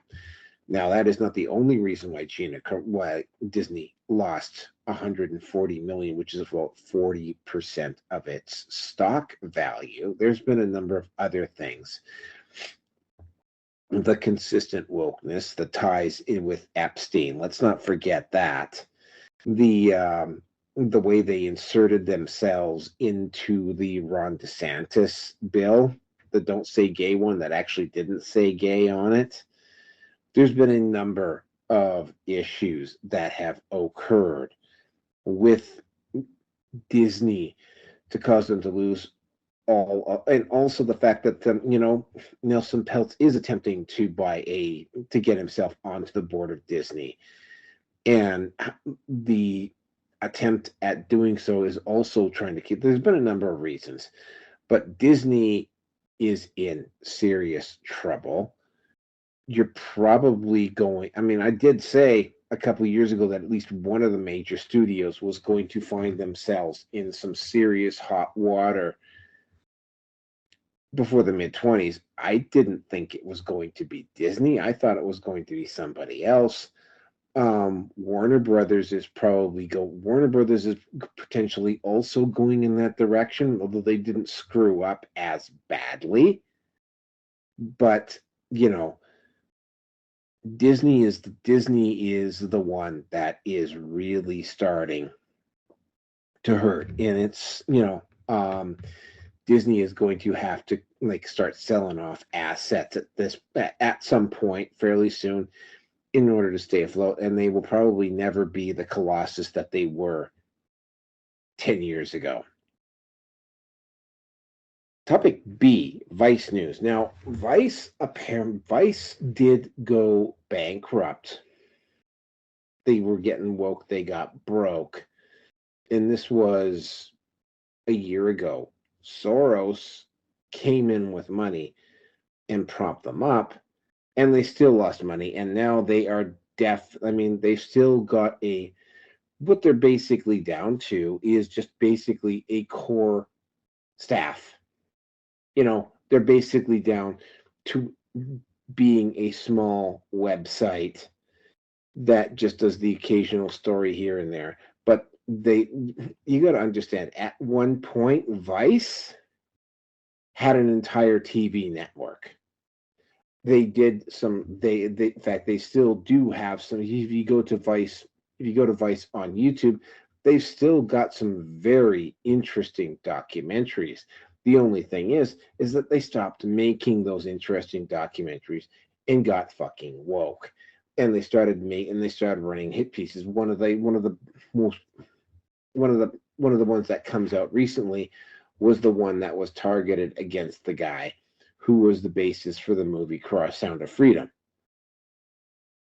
They ran a hit piece on him. They literally, I mean, we were just talking about Disney. That's exactly what's happened. And Vice is, for all intents and purposes, gone, as is BuzzFeed, by the way, is also gone, probably in all likelihood. And again, right, they got woke. They went broke. They're not going to be missed. Goodbye. Now, Bud Light, topic C, and this has been said by a couple people. If Bud Light had just simply said, oops, we're sorry, we didn't mean to do this, we completely misread our audience, please forgive us, and then had gone out and signed the deal with UFC, they would have been on their way to a redemption arc. But they have never admitted that they made a mistake bringing Mulvaney in, even though the numbers, they literally paid off Joe Rogan and Kid Rock to endorse them, and they did on their show. On Joe Rogan, literally, and Dana White endorsed and insulted the people who are still boycotting Bud Light.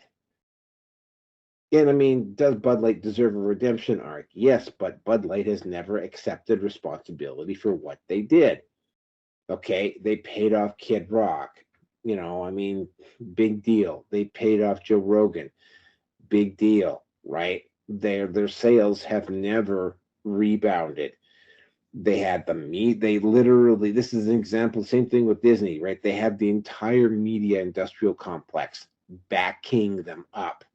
I had videos removed because I had Dylan Mulvaney's name tagged in my videos. And I've noticed the moment that I removed Dylan Mulvaney from my tags, I stopped getting my videos removed.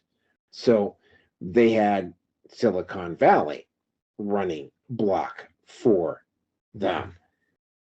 Dylan Mulvaney had all of 12 people show up at one university show, and there was a photo of him at that show with like a completely empty audience. Dylan Mulvaney still somehow seems to think he's relevant, and he's not. You know, Bud Light, it's going to be years before they get back to where they were, if they ever get back to where they were. If they admitted they made a mistake, they might get back there, but I don't, it's like, so long as DEI and BlackRock and this woke agenda and the LGBT and the alphabet mafia are still running the culture, that's not going to happen. Even though they know they should do it, they won't. At least until they get rid of some of the people who are currently owning stock in the company.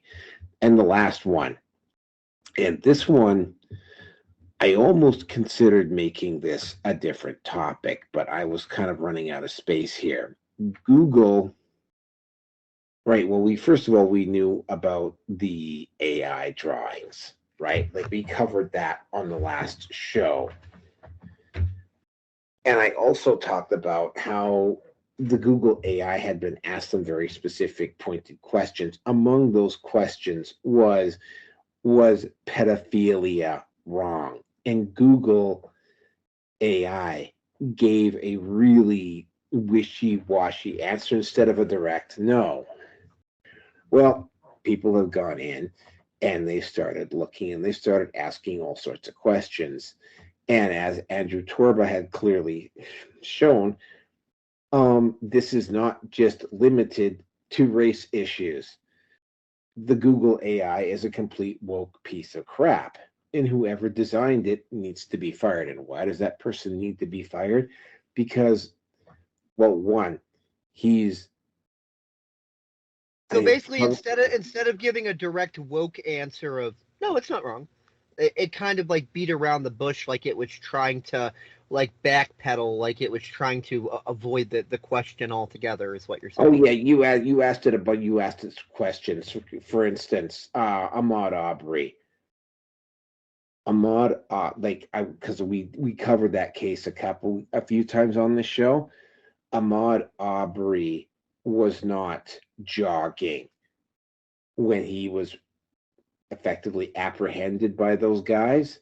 Those guys used way too, like, first of all, I know because I've worked in a job where I do have to engage in citizens arrest, and they completely fucked that up. And yeah, there were some mistakes by Ahmaud Arbery. Like, I don't think Ahmaud Arbery was completely innocent, because if he'd been completely innocent and they had stopped him and put him under citizen's arrest, he would have had a case for false arrest. Ahmaud Arbery didn't do that, though. Ahmaud Arbery actually pulled a move that I know people in the security industry have been taught on how to deal with somebody with a gun, and attempted to disarm the guy with the rifle, which is why he died. And he used a technique that people in the security industry know. So, Ahmaud Arbery had also been filmed at that particular construction site before. So, he was not jogging. He was probably doing something shady. I don't know what, but the people who tried to apprehend him totally fucked it up.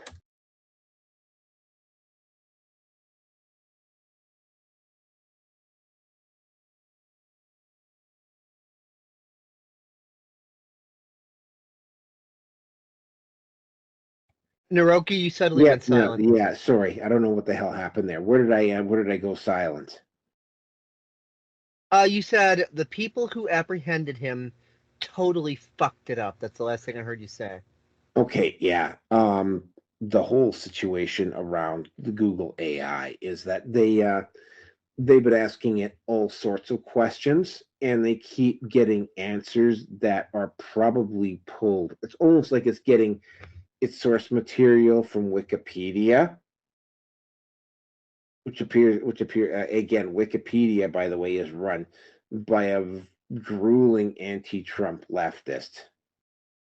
But I mean, it is so like it needs like they literally have to just scrap it and rebuild it from scratch, and it's like they've lost the guy who was the head of it. Turns out he was like a complete woke leftist and a racial apologist, and the way, and again, as Andrew Torba pointed out, like you cannot do the things that Google AI was doing because you glitched the programming.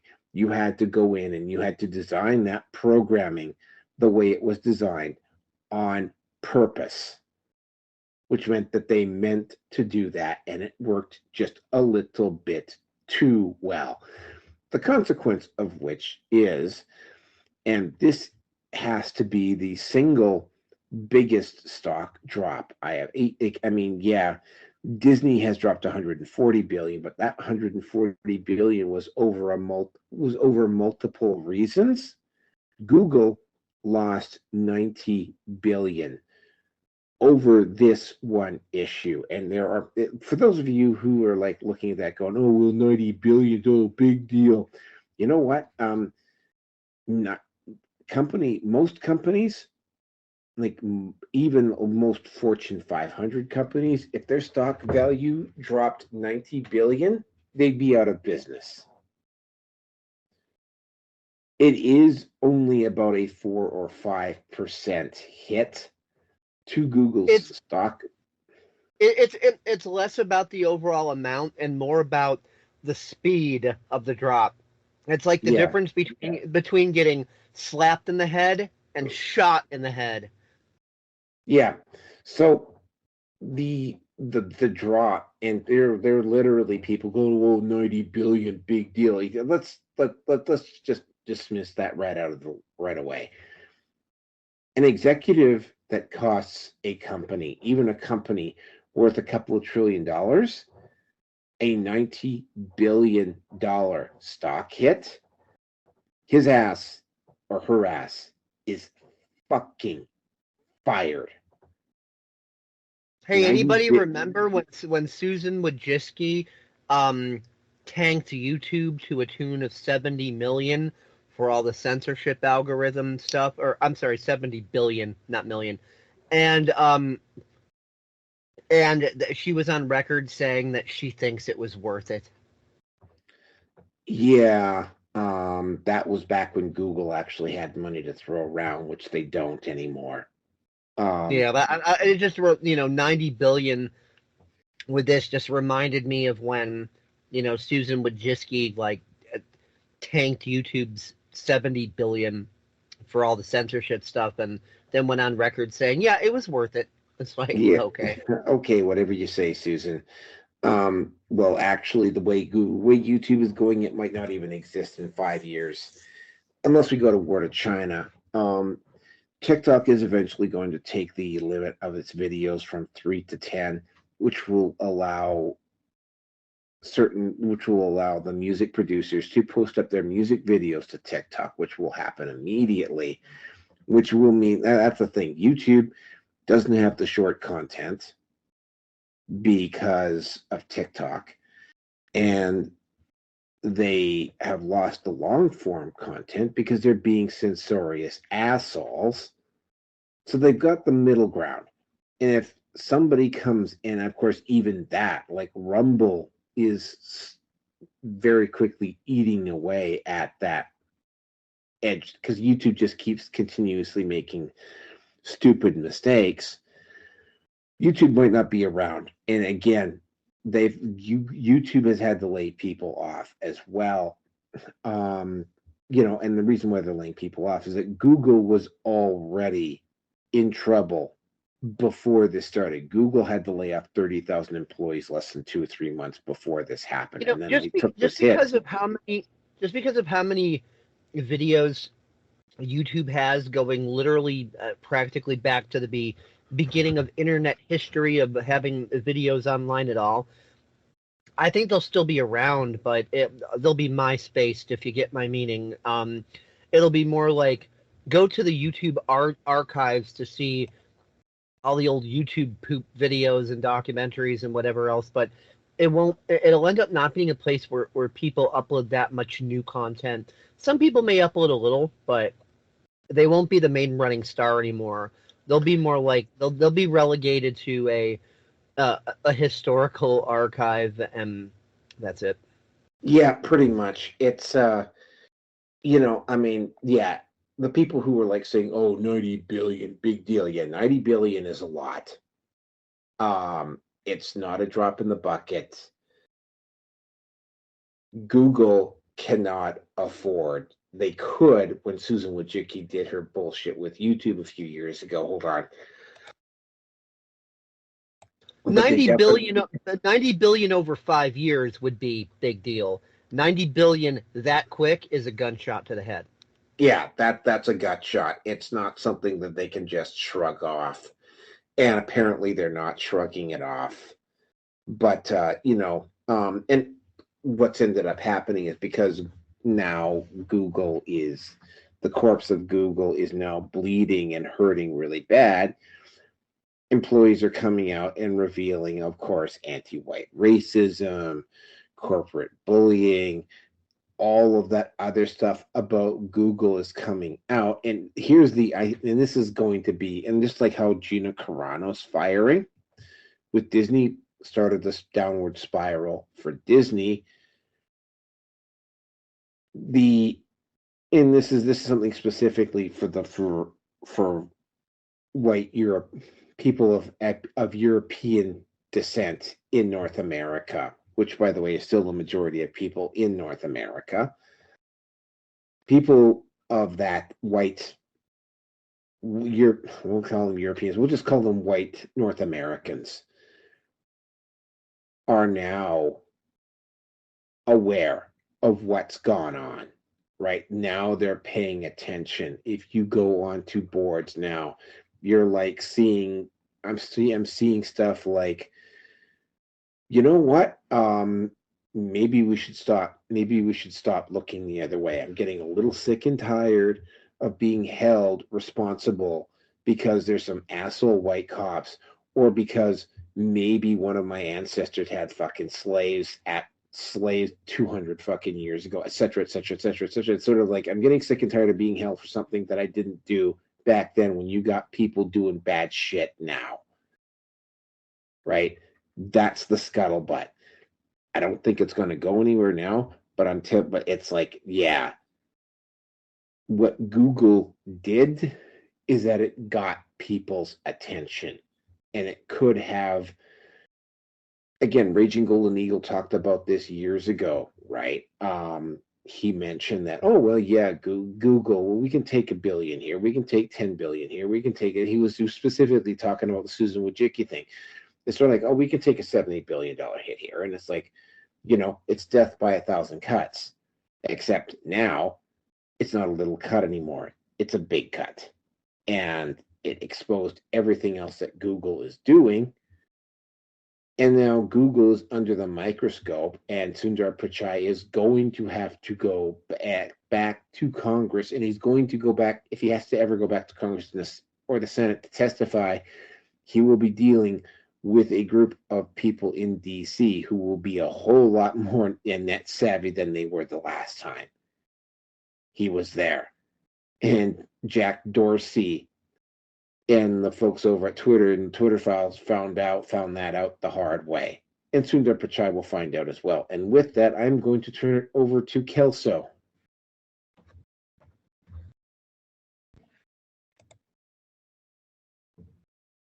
Yeah, I don't really have anything more to say on the issue, but one thing I will say that's kind of in parallel, I guess, is hey V. So far, I'm liking the new, more slick interface over at TLB Talk, seeing as we're on like social media and all that type of subject. Anyway, Yeah, still no, can't put upgrade. still can't put thumbnails to videos for some reason, and TLB Talk does not do real good with pulling thumbnail metadata from external links, but other than that, like, it's pretty nice. The dark mode is nice, and the layout is nice, and it runs smooth. It scrolls up and down smooth. Before it was really glitchy, and like now it's really smooth. So I just wanted to take the time to just say, yeah, good job. Get your metadata fixed and allow for the adding of thumbnails to videos. Damn it! But yeah, beyond that, good job. Well, I put you in with the work group. Are you not communicating with them? I'm not really sure what to do. And like last, I mean, we don't want to segue too much into this now because it's RPN and other topics. But I will say that last me and them communicated, like they were kind of confused as to like what they're supposed to be doing too. It's like, okay, we're all like, like admins and whatever on there, but like, what are we supposed to be doing? We don't have any special tools. We're not like there's like what are we doing on there? Like like last I checked, there was just unaddressed confusion on all of our parts, and we were kind of camaraderie on that. Like, yes, we all share the exact same questions and confusion that none of us have answers to, and I haven't been told by any of them that any of those answers have been forthcoming, and I haven't been told by you or Roger or anybody else. So I'm just kind of waiting and seeing what happens, because I really have like no idea. None, but we can talk about that another time. I just wanted to compliment you on the improvements, which doubles as kind of a quick little plug because we're on topic, because we're talking about Google and social media and Rumble and da da da on YouTube, blah blah blah. So just wanted to interject that. I'm not trying to completely segue RPN off in a completely different direction. So we'll leave that there for now. We can talk about TLB Talk stuff privately, and whatever you feel I need to know, you can tell me, and then I'll know it. Well, I put you in with the group. Your suggestions are just as valid as anybody else's. So just Well, last go time I ahead. tried to suggest something in a particular area, I was told this isn't the place to like suggest that. It's like, wait a minute, so where am I? What? Huh? Like again, there was just confusion. But like I said, we'll talk about that later in private. We are literally disrupting the RPN episode if we go in this direction, so I don't want to do that. So Okay, well, we'll talk about it soon. well, yeah. So just say V said, and then say whatever you want to say.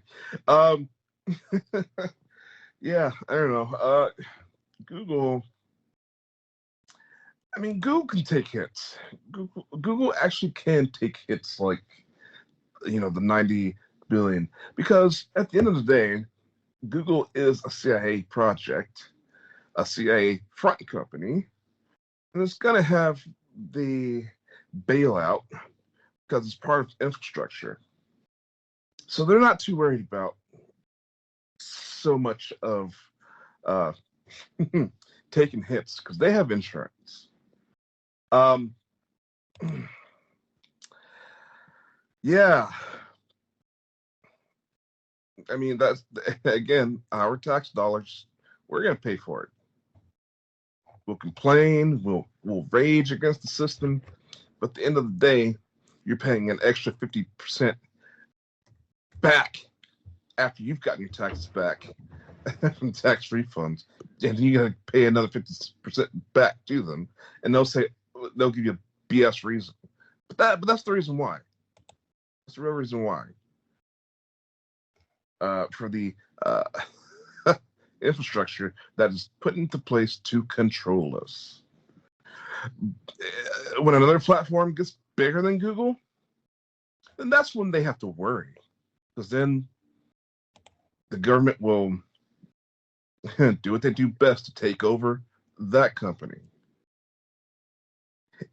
force them by threat, and shove money in their pockets. to do what they want to be done. So, yeah, that's just what it is. I've noticed that the ads on YouTube, you know, you get the 15-second and then the 30-second ad. You get 30-second ads the most. Now, on average, I'm getting these 2.5-minute ads on average. And it seems like anybody can just buy an ad these days with Google. For example,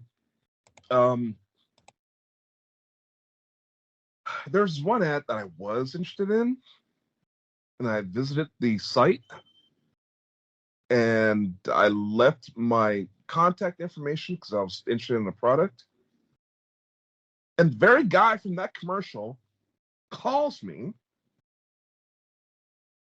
and calls me, and calls me. So I answer, and it's like, I think maybe this product isn't for me. And he ends up texting me and calling me more.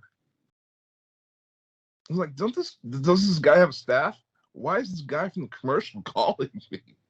So I've seen some bizarre ads.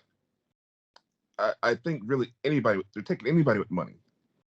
I'm seeing like weird activist stuff, weird Trump AI voice stuff, just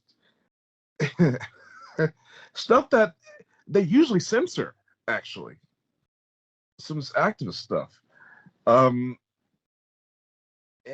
it's just constant ads that just seem out of place. And they're freaking long as hell. So I think they're making Was up there money. an ad for Trudeau's GIMP suit activities? I mean, he might be making money off that. Well, Rierson answered that ad. Call 1-900-pound Rierson. That's 1-900. No, Yeah.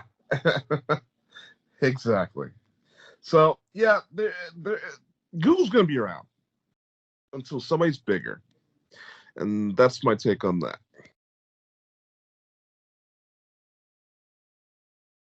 or until the internet finally goes fully decentralized and renders large centralized services like Google obsolete. As Buckminster Fuller once said, and I'm paraphrasing, don't fight the old, create the new, and render the old obsolete. Make Google into the new Model T. Do either of you guys have any comment about Vice or Bud Light? Not particularly. They're cancer. They deserve what's happening to them. Yeah, screw Bud Light. I've never been a customer and will never be a customer. Okay, then we'll move on.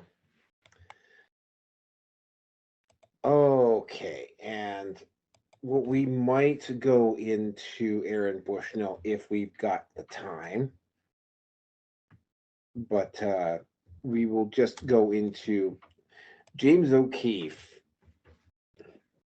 Judge Engoron was the judge who registered, who came out with that $135 million settlement against Trump recently. Needless to say, Trump is probably going to be appealing that. How best to say this? And I have to. And as much as I respect James O'Keefe. So at the Equinox in Great Neck, New York, Arthur the judge is sitting inside the Equinox in New York. So I'm going to go in there and try to talk to him.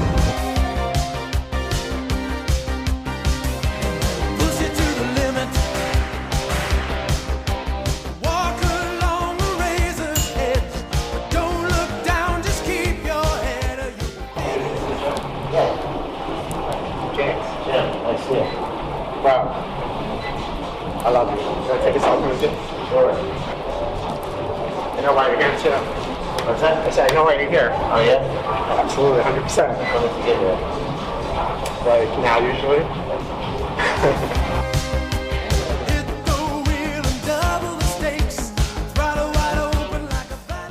Multiple sources reached out to us about Arthur Engoron, the judge in Manhattan who fined Trump $354 million in damages, barring him from running businesses in New York City for 3 years. One source even sent us a video saying that Arthur Engoron creeps girls out in an Equinox gym in Long Island. At the end of the clip, the woman is visibly annoyed by the judge and tells him to back off, gesturing with her hands. Other sources confirmed the Equinox he works out in at 5 a.m. is in Great Neck, New York, so we decided to work out alongside him. I'm a huge fan. Huge fan. Thank you for what you did. Thank you so much. For what? Thank you for what you did. Man, I must have felt good. Oh, shit. Making these modern people out of the state. Just thank you from the bottom of my heart. What's your day job? I was wearing the OMG t-shirt which said O'Keefe Media Group, but the judge didn't know who I was. My day job, I work in publishing. I print magazines. Yeah. But it really means a lot to me. Yeah, he's on that. John? You're a hero of mine, man. So keep it up. Thank you.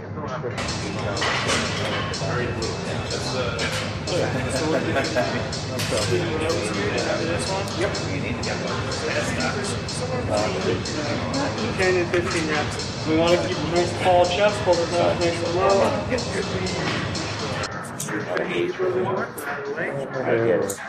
get it. What's your name? Jim. Keep it up. Keep up the good work. Take care. Welcome to the limit. Take it maybe one step more. Our game's still playing, so you better win it. So we're on the Palisades Parkway, coming back from the Judge Arthur Engoron sting. You know, it's definitely spiritually a very dark place inside there. A lot of people looking at me, a lot of eyes wandering, right? Yes. So there was a guy that actually came up and was a fan of me, and I thought he may have been pretending to be a fan, but he actually was a fan, but I was trying to play it low-key. Talked to the judge, worked out next to him. He told me that he was strong. Well, he doesn't look very strong, looks very scrawny. And he told me that he was getting a lot of hate mail. I told him I'm a huge fan. And don't let the bastards get you down. And what a perfect metaphor, what a perfect allegory here. Look at this, looks like a scene out of Sleepy Hollow. Look at this fog. It looks like we're leaving Dante's Inferno here in the suburbs of New York City. Look at that fog. Look at the sky. The foggy abyss. If you're on the inside and you have more information about this judge or any judge or anything that the public has a right to know, reach out to us on X, Instagram, or on our Signal, and stay tuned. It takes a lot of money to do this kind of work, and I wanted to thank the Wellness Company for being a great OMG supporter and for offering us a 15% discount on their medical emergency kit. Who knows what the crazies at the CDC are going to pull next? Be sure and get your medical emergency kit and 15% discount by going to twc.health/OMG. That's twc.health/OMG. And huge thanks again to our friends at the Wellness Company for supporting our work here at OMG. This is Equinox at Great Neck calling. I just want to let you know, going forward, you are officially house canceled from ever joining any Equinox going forward in the future, okay? Why is that? So you're just because you have been officially house canceled, so please do not inquire any Equinox going forward. You will not be allowed to rejoin at any time. You won't give me a reason? No, there's no reason to be given. So just please, going forward, I will house cancel your membership. You have been canceled effective immediately, and you will no longer be joined to any Equinox. Any Equinox. We have girls that have claimed that Judge Engoron is creeping them out every day, every visit. Will the Judge Engoron be house canceled for his behavior towards women in your That facility? is not up to your discretion to tell me think if they have those concerns. Well, it's on video. It's got millions of views online, so No it's going problem. viral. I understand. So will the judge be? Further conversation to be had. Will the There's judge no be? further conversation to be had. Well, I think creeping girls out and approaching them like that is serious business. That is your opinion, sir. It's not my opinion. It's on video. It's on videotape. That's fine. It's not an opinion. It's a matter of fact. Okay, that conversation is done. Are you injecting your politics into the situation, ma'am? There is no politics to be had. It is in the member contract that there are no cell phone usage in the club. How about? So you are in direct violation of that. So I will just let you know that your membership is officially canceled of today, and you will be house canceled. So you'll no longer be allowed to join any Equinox going forward. Okay? How about the creeping the girls out? Have a great night, sir. Recording the creeping the girls. You have any? Oh, she hung up the phone. Equinox, I'm banned for life.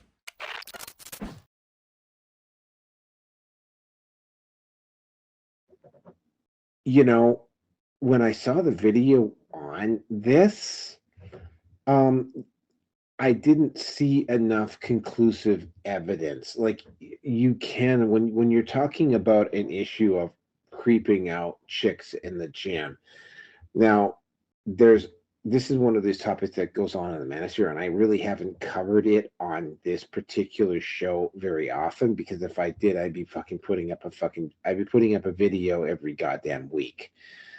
There has been a trend of women, and this has been going on for a while, of women like wearing scantily clad exercise outfits, doing exercise videos in gyms, and then shaming men because guys like really hot looking chicks in skin tight outfits, and they will look, and it's like, and some of these outfits have been like, it's like they literally paint their clothes on, or they're like literally wearing nothing at all, right? And then they claim to get offended. And there was actually, and Hammerhand was talking about this one time, there's this one gym where there's like literally a button on the wall. Any woman at any point can press it, and the guy who was involved would get booted out, no questions asked. And Hammerhand was there for one session, and then he went to the gym and he canceled his membership right straight away. So one video of Judge Engoron doing this, and yeah, okay, there's the political angle on this, but one video of some woman dismissing a potentially creepy judge who's trying to creep on her is not conclusive enough, at least not for me. Now, the fact that this judge, they made that ruling against Trump and it was likely politically motivated, yeah, you cannot just dismiss that out of hand. And is he engaged in that type of behavior? Well, the video that I saw, and I will be posting up that video on this feed, doesn't show Judge Engoron doing anything like that. And Jeffy, where the hell have you been? Here, you want to know what? There we go. If you want to jump in, we still got one more topic to go. The whole situation here is that, yeah, okay, Judge Engoron is a creepy dude who's crunching on younger chicks in the gym, and James O'Keefe went in and exposed him. And yeah, is he doing that? Unfortunately, the video evidence they showed wasn't strong enough. It wasn't convincing enough, and they won't be able to get any more evidence on them. And this is kind of why I'm thinking that maybe Judge Engoron is doing this sort of thing, is because Equinox Gym immediately started running block and started running cover for Judge Engoron, and evicted James O'Keefe from the gym.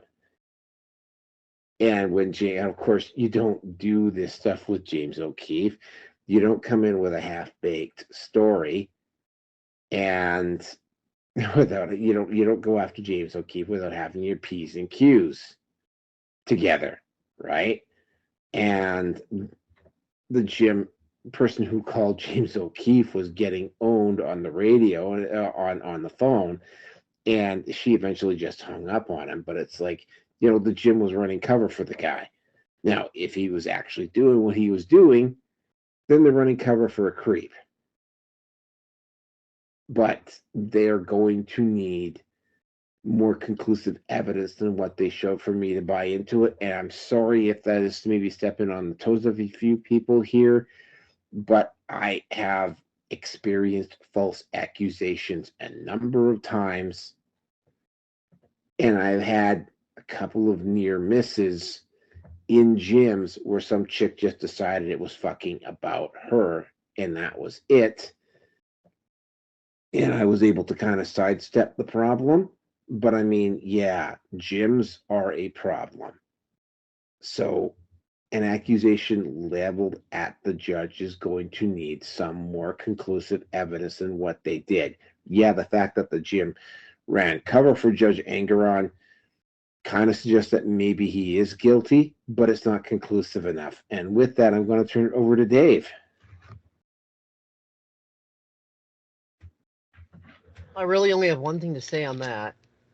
That being, if you can falsely accuse someone who actually is a creep, then that sets a precedent to be able to falsely accuse anyone who's not a creep. I mean, it's part of the totalitarian tiptoe. So it's not the best precedent in the world. Like, yeah, how the gym treated James O'Keefe wasn't cool, but I haven't personally seen any of the video stuff, but I do agree that, there needs to be conclusive evidence of something before you can say something is a thing.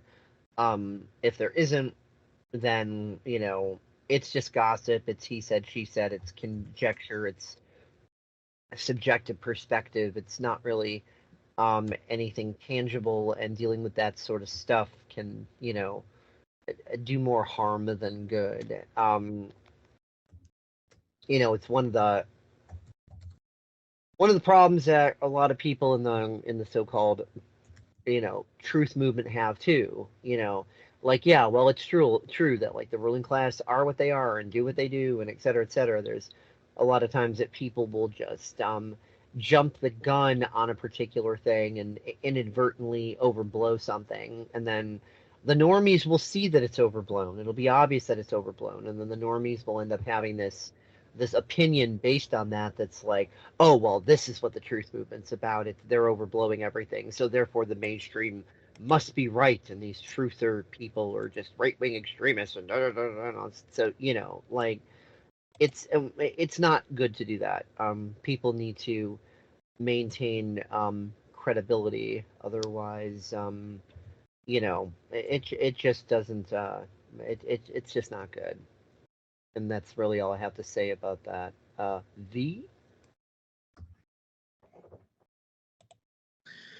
Yeah, it's ridiculous. That's like going to a public pool and watching people swim. I mean, is that what's next? Oh, I'm wearing my bikini and this guy's looking at me. Well, yeah, you're in a bikini. You're in a skimpy two-piece. I don't know. I mean, if I'm in a gym and I'm looking at somebody, I'm gonna look at them. I want to know their technique, how they're getting their shape. I might want to copy their technique.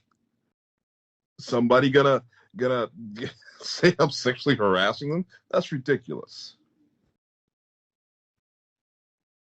And there should be a men's side and a woman's side to gym anyhow. Just as the dressing rooms and the showers should be on completely opposite ends of the freaking building. That should be standard. So I mean, it's ridiculous. I think we've spoken on this many times on the show, but yeah, I still have the same opinion. And with that, that's all from me.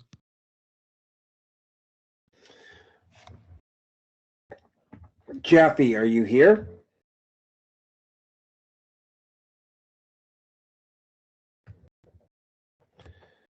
Jaffe looks like he is feeding his cat at the moment.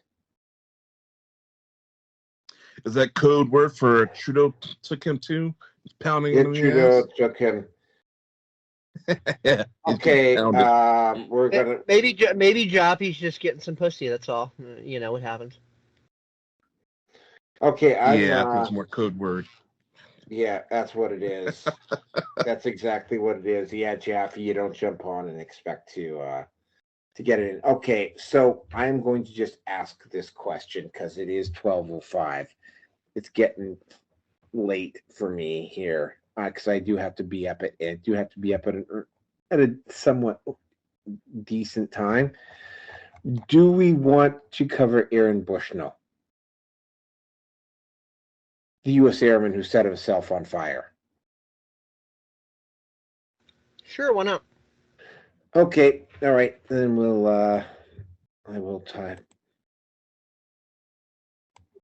I will throw that in as topic. Unless anybody has an objection, but I'm not hearing. Well, I don't know anything about it. Well, okay, I will. I don't either, so I'm curious. Okay, so anyway, and this will give Jaffe a chance to jump in if he's got the opportunity. Okay, what ended up happening this week is that a member of the U.S. Air Force named Aaron Bushnell, because we all are aware of what has been going on with the situation in Israel. And by the way, I have to emphasize this properly for everybody.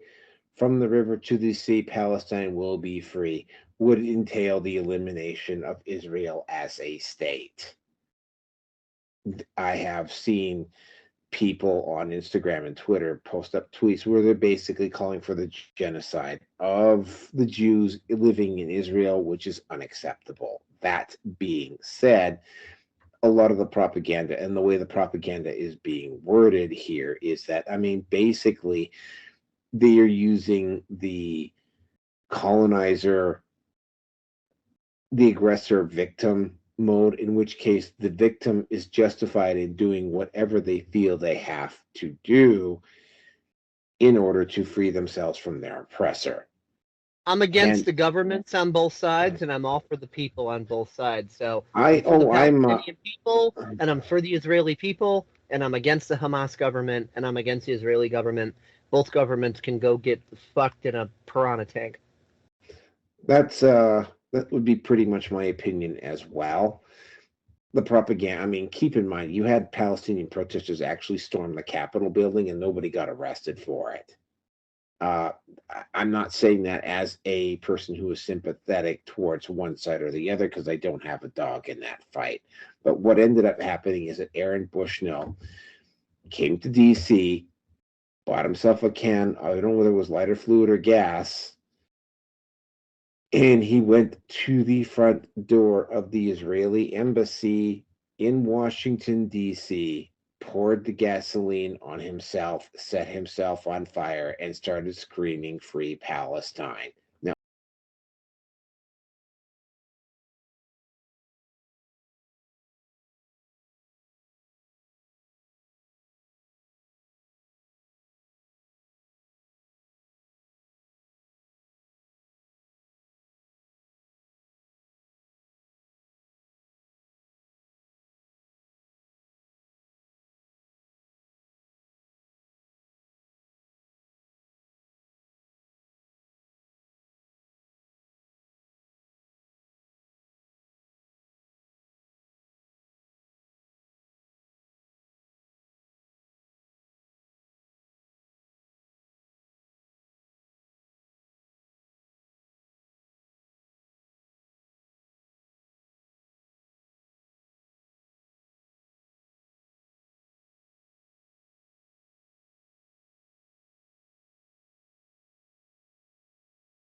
I don't.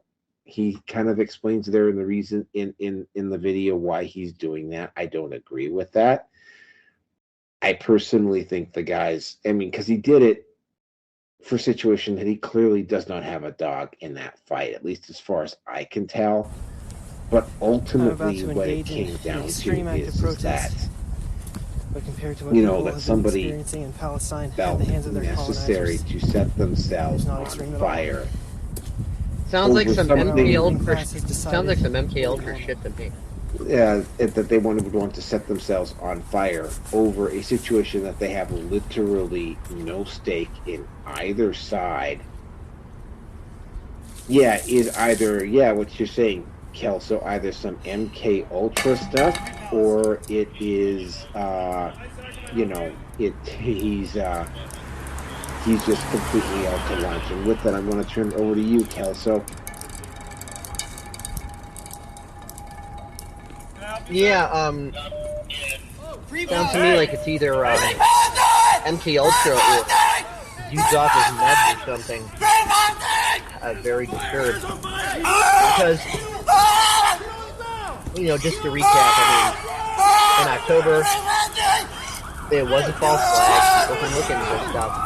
But even on the Israel side of things, even Jews are like, wait a minute. They've never pulled security off of that wall. Ever. And we've got such tight security, they know if a cockroach is coming by and farts. Yet, everything gets pulled off, and then in that second, this shit happens. And then, that's being used as a justification to not only murder and annihilate all the Palestinians in Gaza, but to do it in a reign of terror format. Because let's face it, as powerful as the Israeli military is, they could, level everything in a fucking hour. It wouldn't be a big deal.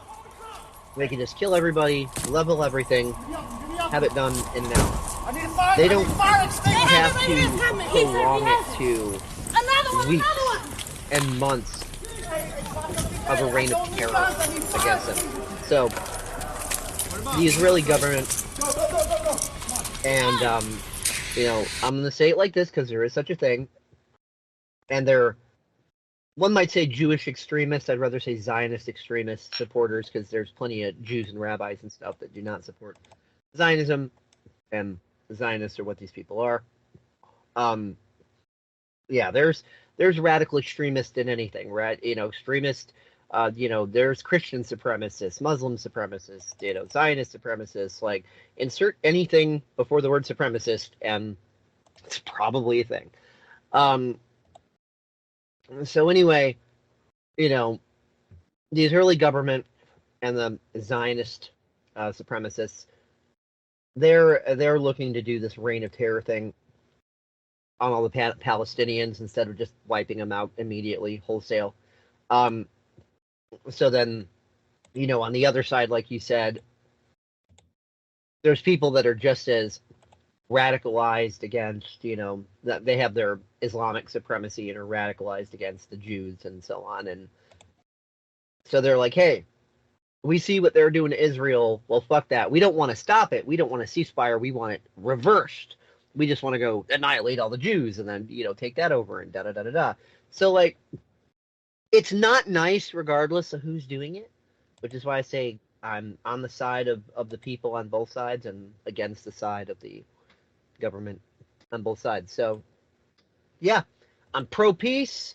I'm pro people not being indiscriminately slaughtered and, pro every human has the, right to the, pursuit of freedom and liberty and happiness and meritocracy and all that good fun stuff. So yeah, I'm just against tyranny and in favor of freedom and all that, and in favor of that for every regular person, and in favor of people like Netanyahu and Klaus Schwab and Joe Biden and such being tossed into a piranha tank and having that live streamed. So yeah, I guess that's about it. On to V.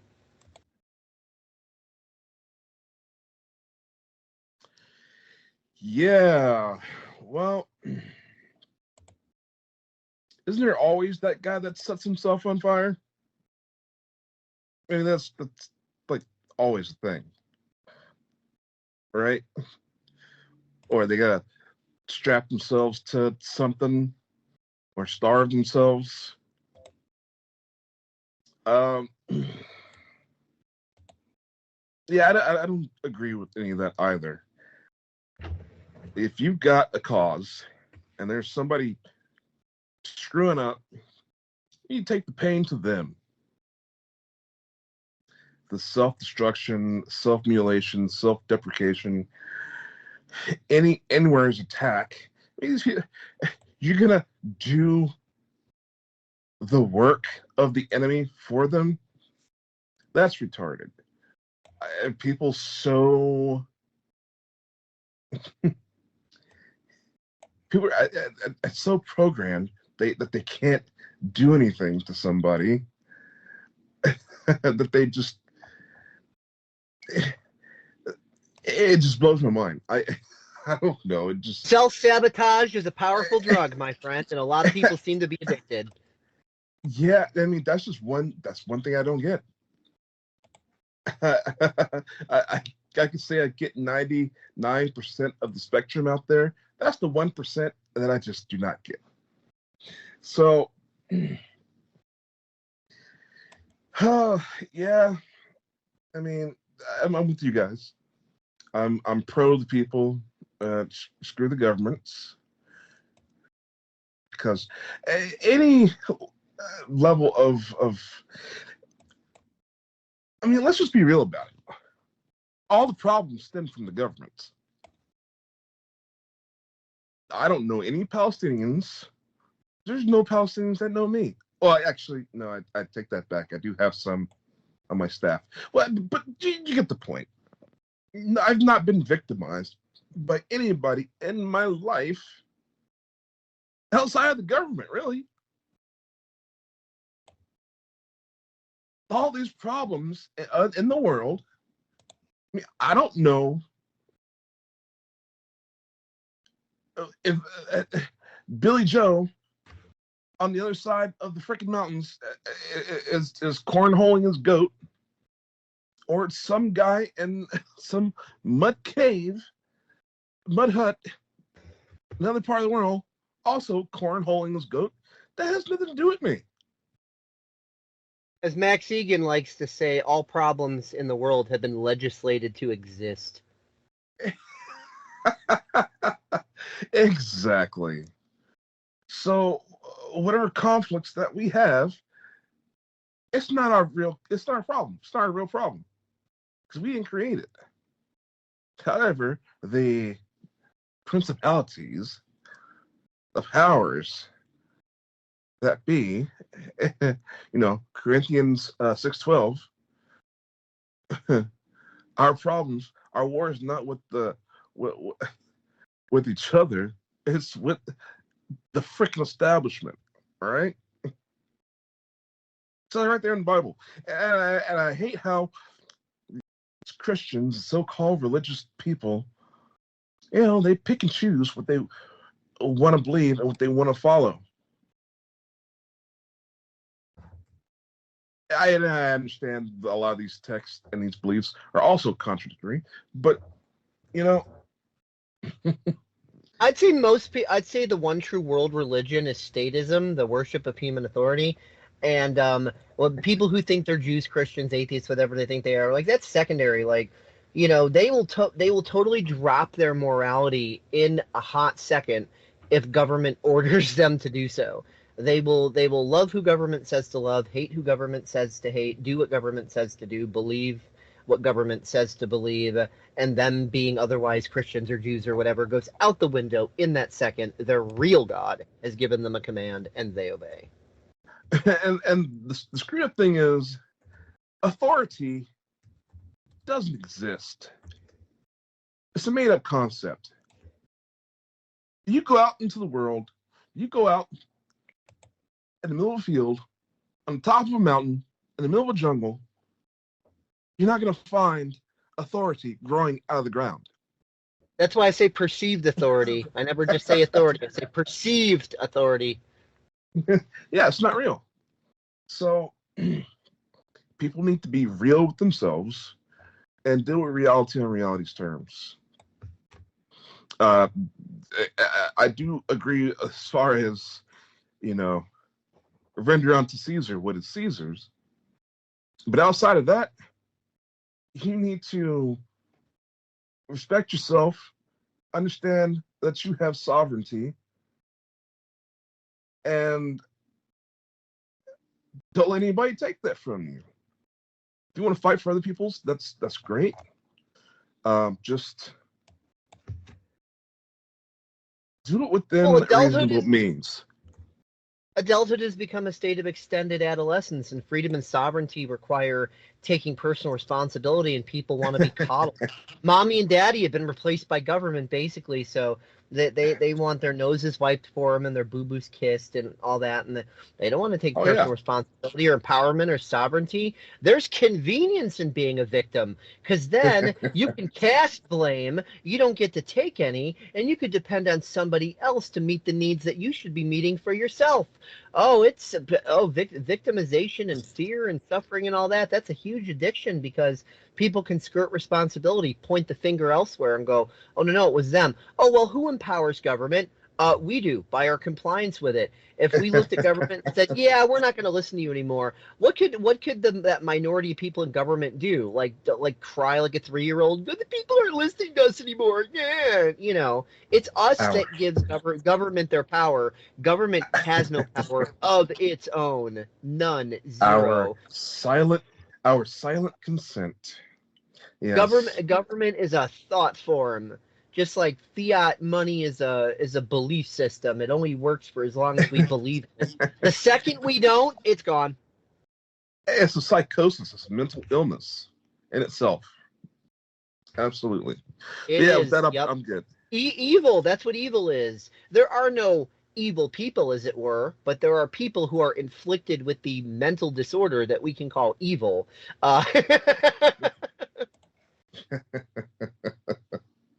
Right. Well, yeah, I'm done.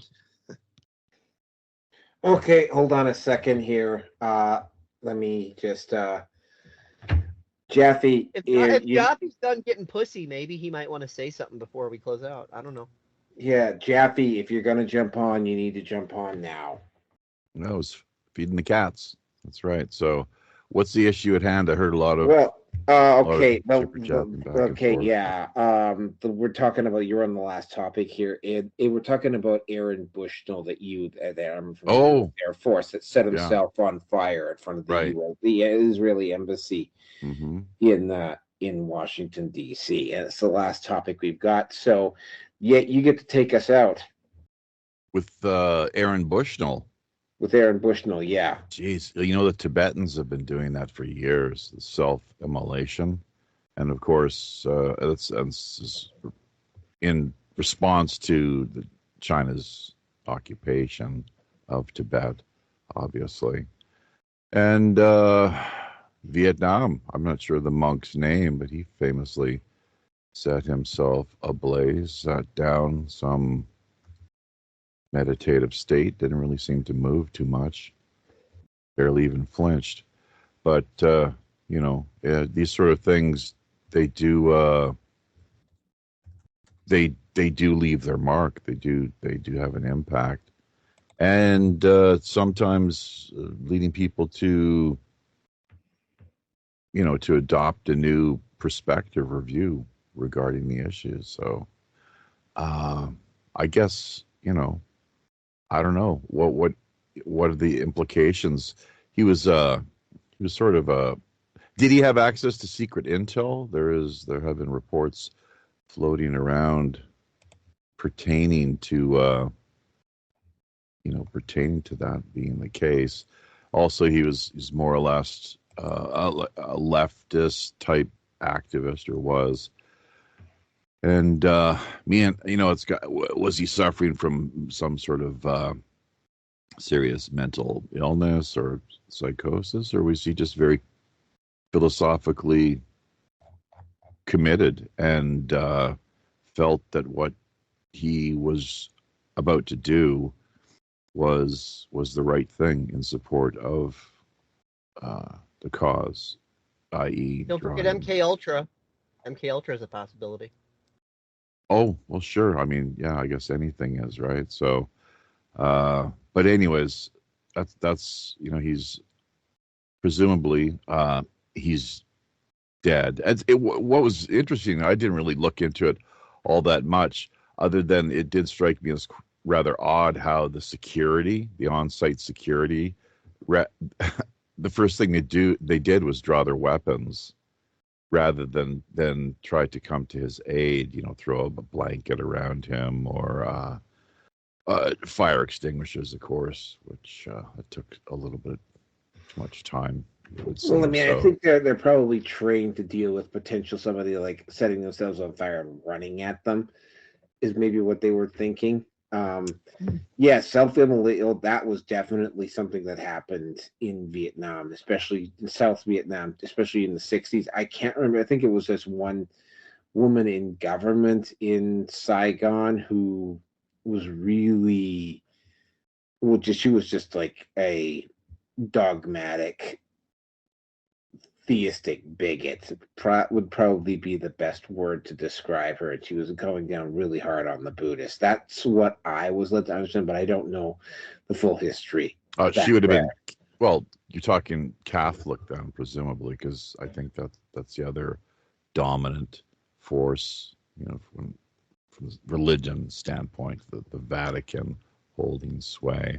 And that's what some people have speculated, really, along with the bombing of why they chose, Hiroshima and Nagasaki, that one of the two, I forget which, was really Nagasaki was the Christian center in Japan. Yeah. Well, then Hiroshima was the Buddhist, and there was a lot that was destroyed, not just the people and their lives that were snuffed out, but also a lot of cultural artifacts. Yeah, Hiroshima was also the backup capital, just like how Denver is the backup capital in the U.S. if D.C. ever gets destroyed. Mm-hmm.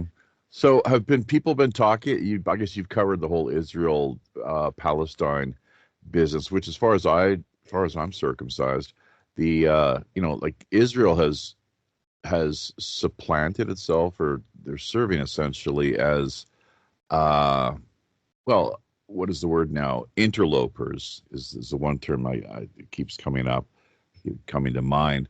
But I mean, they've supplanted themselves in the Palestine region, right? It's like, okay, here's Palestine, and now we're going to make a new country on top of it. Go ahead, Dave. If you really want to destroy Tartarian artifacts, there's nothing like a nuke. I was just gonna say that in regards to Hiroshima and Nagasaki. Oh yeah. Well, there's that. Yeah, and speaking of which, nuclear weapons. I'm not sure if you've already covered or not, but Israel. None of the mainstream media has not, throughout the course of this. They just have not mentioned. It's like they just can't seem to figure it out, get their heads wrapped around. Like, why is, so there's such inaction from Washington, and why is the Biden administration not doing more? Even to the point now where they're losing a lot of support in places like Michigan and elsewhere, presumably with the Muslim American Muslim communities. But they've got nukes. Israel has a major nuclear arsenal, supposedly somewhere in the neighborhood of several hundred warheads. And it all leads back to JFK. I don't know if either of you are aware of that. Maybe some of our listeners are, but it all leads back to JFK. Yeah, I was aware of that. And so people talk about the mafia. They talk about the CIA. Talk about the dissident Cuban, Bay of Pig dissidents. People that were, they're pissed off because the way that things. JFK took all the blame for that.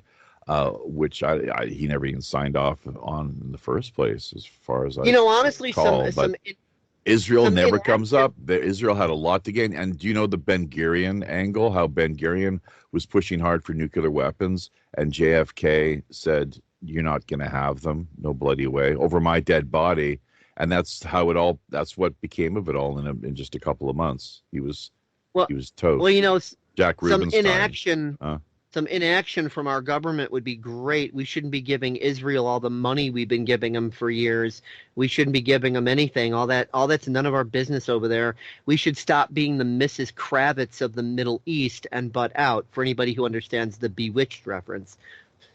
Well, every entire U.S. federal government, you could say it's, I guess, RFK Jr. likes to talk about these captured entities, corporations or industry sectors of the economy that have been captured, and there's no doubt that similar to Canada, it seems as well, with all this hate speech nonsense and just the total insanity that Castro is pushing. But yeah, they're all owned by Israel. There's almost to a person, like every last single one of the America's federal legislators are the dual U.S. Israeli citizen issue is something that you never hear of either, hardly at all.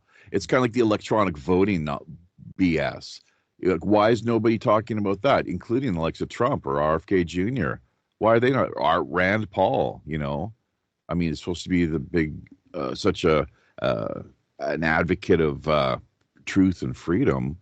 Well, because they're all in the big club. That's why. Well, it doesn't look good. I'll say that much. The optics, it just does not look good. Obviously, and that's the thing is we're here in the underground. Trump's still supporting the jab. Agitators and gadflies. We're the ones here that are saying essentially, it's like, the emperor wears no clothes. We know it. You can't. You could 2 + 2. Trump still supports the jabs. A lot of conservatives don't want to look at that. No, but Trump what he supports, just to be clear, he's pro-choice. So that if you want to get the kill shots, fine. But if you don't. But you got to recall. He won't acknowledge. He's not Biden on that issue. He's not Biden. I will support him. Attack him on that one. That's true. However, he still literally advocates the jabs. I took it. It's good. It's great. That's and he completely ignores all the people dying suddenly. Hashtag. Well, yeah, he's probably getting some major kickback activity too. Yeah, that's what I'm saying. Yeah. He's still part of it. Sure, he doesn't want to go all Biden on our asses, but he doesn't want to acknowledge the problem, and in fact, he endorses the problem. He's not forcing it on anybody. We'll see. Sure, but we'll see. He doesn't, Okay, guys, we're really getting off topic here. Jaffe, if you want to take, because you came in kind of late, and we did the can, which is the reason why I think you wanted to come in, because you wanted to comment on the Canada stuff, which was actually right at the top of the show. Yeah, I totally forgot this was happening, but I'll try to if it's same time next week. Maybe. It depends. If you want to give a 2 or 3 minutes commentary on Mulroney and the Orwellian on the Online Harms Act, just 2 or 3 minutes. It's a quick elevator pitch on Mulroney. On Mulroney or on the Online Harms Act. Go ahead, but you have to keep it short, though. Oh yeah, Bill C-63, is that what they're calling it? Yeah, it's Bill C-63. Which is, I guess, it's feelings legislation. Apparently, it's something feelings legislation that can have you, from what people are talking about, what's being discussed online, lead to some pretty major consequences if you have someone who's trying to argue that their feelings have been hurt, and then they're living in fear that that you don't necessarily think the world of them for whatever reason. So it's, I don't know, what does Pierre Poilievre, I mean, and the conservatives, I'm sure they have something to say about the whole matter, and there needs to be pushback. And there will be pushback. Yeah, it's man, it's a sort of legislation. It's a sort of law that and representative of the tyranny that so many veterans were sent throughout the past 100 years or so, the killing fields of Europe and Southeast Asia, including Vietnam and Korea, endless World War I, World War II, Afghanistan, Iraq, freedom, democracy, time and time and time again. And to see, how dare they, really? I hate to become all indignant over the whole business, but but you look at who Castro is, and he's once again, he's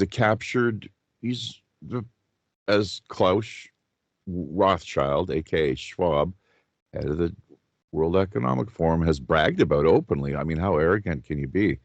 Some real chutzpah there, Klaus. the cabinets. That's what they've done, and he's a very willing and semi-capable asset who's doing all he can to promote their agenda, obviously, including gun grabs, and this selling out the nation on just an endless multitude of fronts. It's disgusting and shameful. Canada could, and the other day, did you hear him? He's complaining about how Paul Revere and his supporters, how dare they, they want to make Canada great again. We can't have this. He's as if it's a bad thing. It's like, that was an Ira. This is happening. If you go to I swear to God, he's actually must be paying for them, because you get these people on Twitter who just are like stupidly posting up pro-Trudeau stuff in the face of overwhelming evidence that he's going to get booted out. And it's like he's down to 18%. He's still not as low as Brian Mulroney. And I guess you don't have anything to say about Brian Mulroney, because that you can take well, a topic, then we're done. They say hashtag literally a Nazi. Oh, Mulroney? Well, he never signed off. Signed off Trudeau on the with his Act. whining. Hey, you said as bad as he was, dude, he never signed off on the Emergencies Act. Trudeau. I said you asked Trudeau or Mulvaney. I said Trudeau. That's who I was commenting on. It's Mulroney. Mulvaney is something completely. Or whatever. Mixing up your Irishman. You asked which one I was referring to, and I was answering you. Trudeau, hashtag literally a Nazi. He's literally crying that people don't like Nazism. Yeah, I like being a Nazi. Why are you picking on do you know that the elder Trudeau, not only was he a member of the Club of Rome, this is Pierre Elliott Trudeau, which is similar, of the same caliber of what the World Economic Forum is, the Club of Rome, a Rockefeller think tank and elitist foundation. Definitely something to keep your eyes on, folks. I mean, they produced the whole phony man-made climate change narrative driven by 0.006% of the atmosphere, the demonizing essentially the carbon molecule, and then saying that it would fit the bill. They're looking for something where they could hoodwink the entire world, and that's what they've been working with ever since. So. And the lockstep agenda, in accordance with the whole recent scamdemic, that was another Club of Rome. Humans are the carbon they want to eliminate. That's right. Well, that's exactly it. Of course, that's it, precisely. It's great to see the farmers rising up and pushing back. So that's the only thing that's going to save us, man. It's not the football. It's not the Super Bowl, and it's not America's Got Talent, or even Canada has got a little bit of talent sometimes too, obviously, and just the various other ways that we drug ourselves down.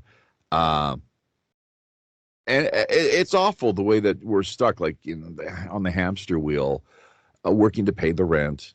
And that's what it is. They're really working hard to have everybody renting. That's an essential part of their scheme as well too. Should let it be known.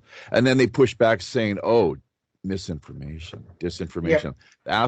Asshole Trudeau, that's all he can say. His rhetoric never changes. If you listen to his legislative speeches. It's just the rhetoric never changes, and now they've because of RFK Jr. Now it's malinformation. That's directly because of RFK Jr. The Biden administration saying that, oh well, we got to go after. He's right. He's stating the facts. There's nothing off base here, but we just don't like what he's saying, so we got to call it malinformation, and that's Yeah, people it's need awful. people need to understand there's no more need to dive into so-called conspiracy theories because these people just come out themselves and say it straight to your face like it is. Trudeau just comes out and says it. Klaus just comes out and says it. Biden just comes out and says it. All these people just come out and say it. You don't need to hunt for theories. Just listen to these people's own words, and they'll tell you what they're in favor of. They'll tell you. Yes, exactly. No doubt about it. And two quick things just in closing here, Naroki. I know you want to wrap things up, but I never was I prouder to be a Canadian. It was for the longest time, I guess it was 72. That's, I was just a kid back in the day, real young little tyke. But with the Canada-Russia, the series that went down back in 72, that stuck with us for a long time. 87 as a was nation. classic too. 87 with Lemieux and Gretzky. Too. Yeah. Oh, that was incredible. Yeah, that was incredible. But anyways, and my brother's he's actually he's actively involved at that level right now in the hockey, the national system via Calgary. So it is a small world. I just didn't quite have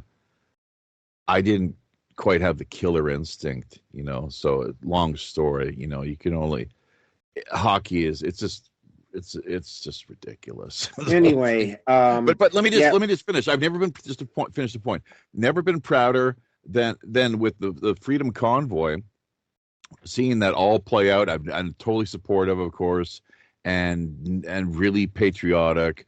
And yet the flip side, of course, is never felt more ashamed to see the way that so many Canadians are they're outright the venom. I mean, yeah, I guess you could call it hate. The way that no wonder Trudeau's having to put this legislation together to protect him from the way that citizens are reacting to almost any public appearance that he makes. I feel really it's shameful. We need better leadership. We need to have people in public office that are serving their constituents' interests, not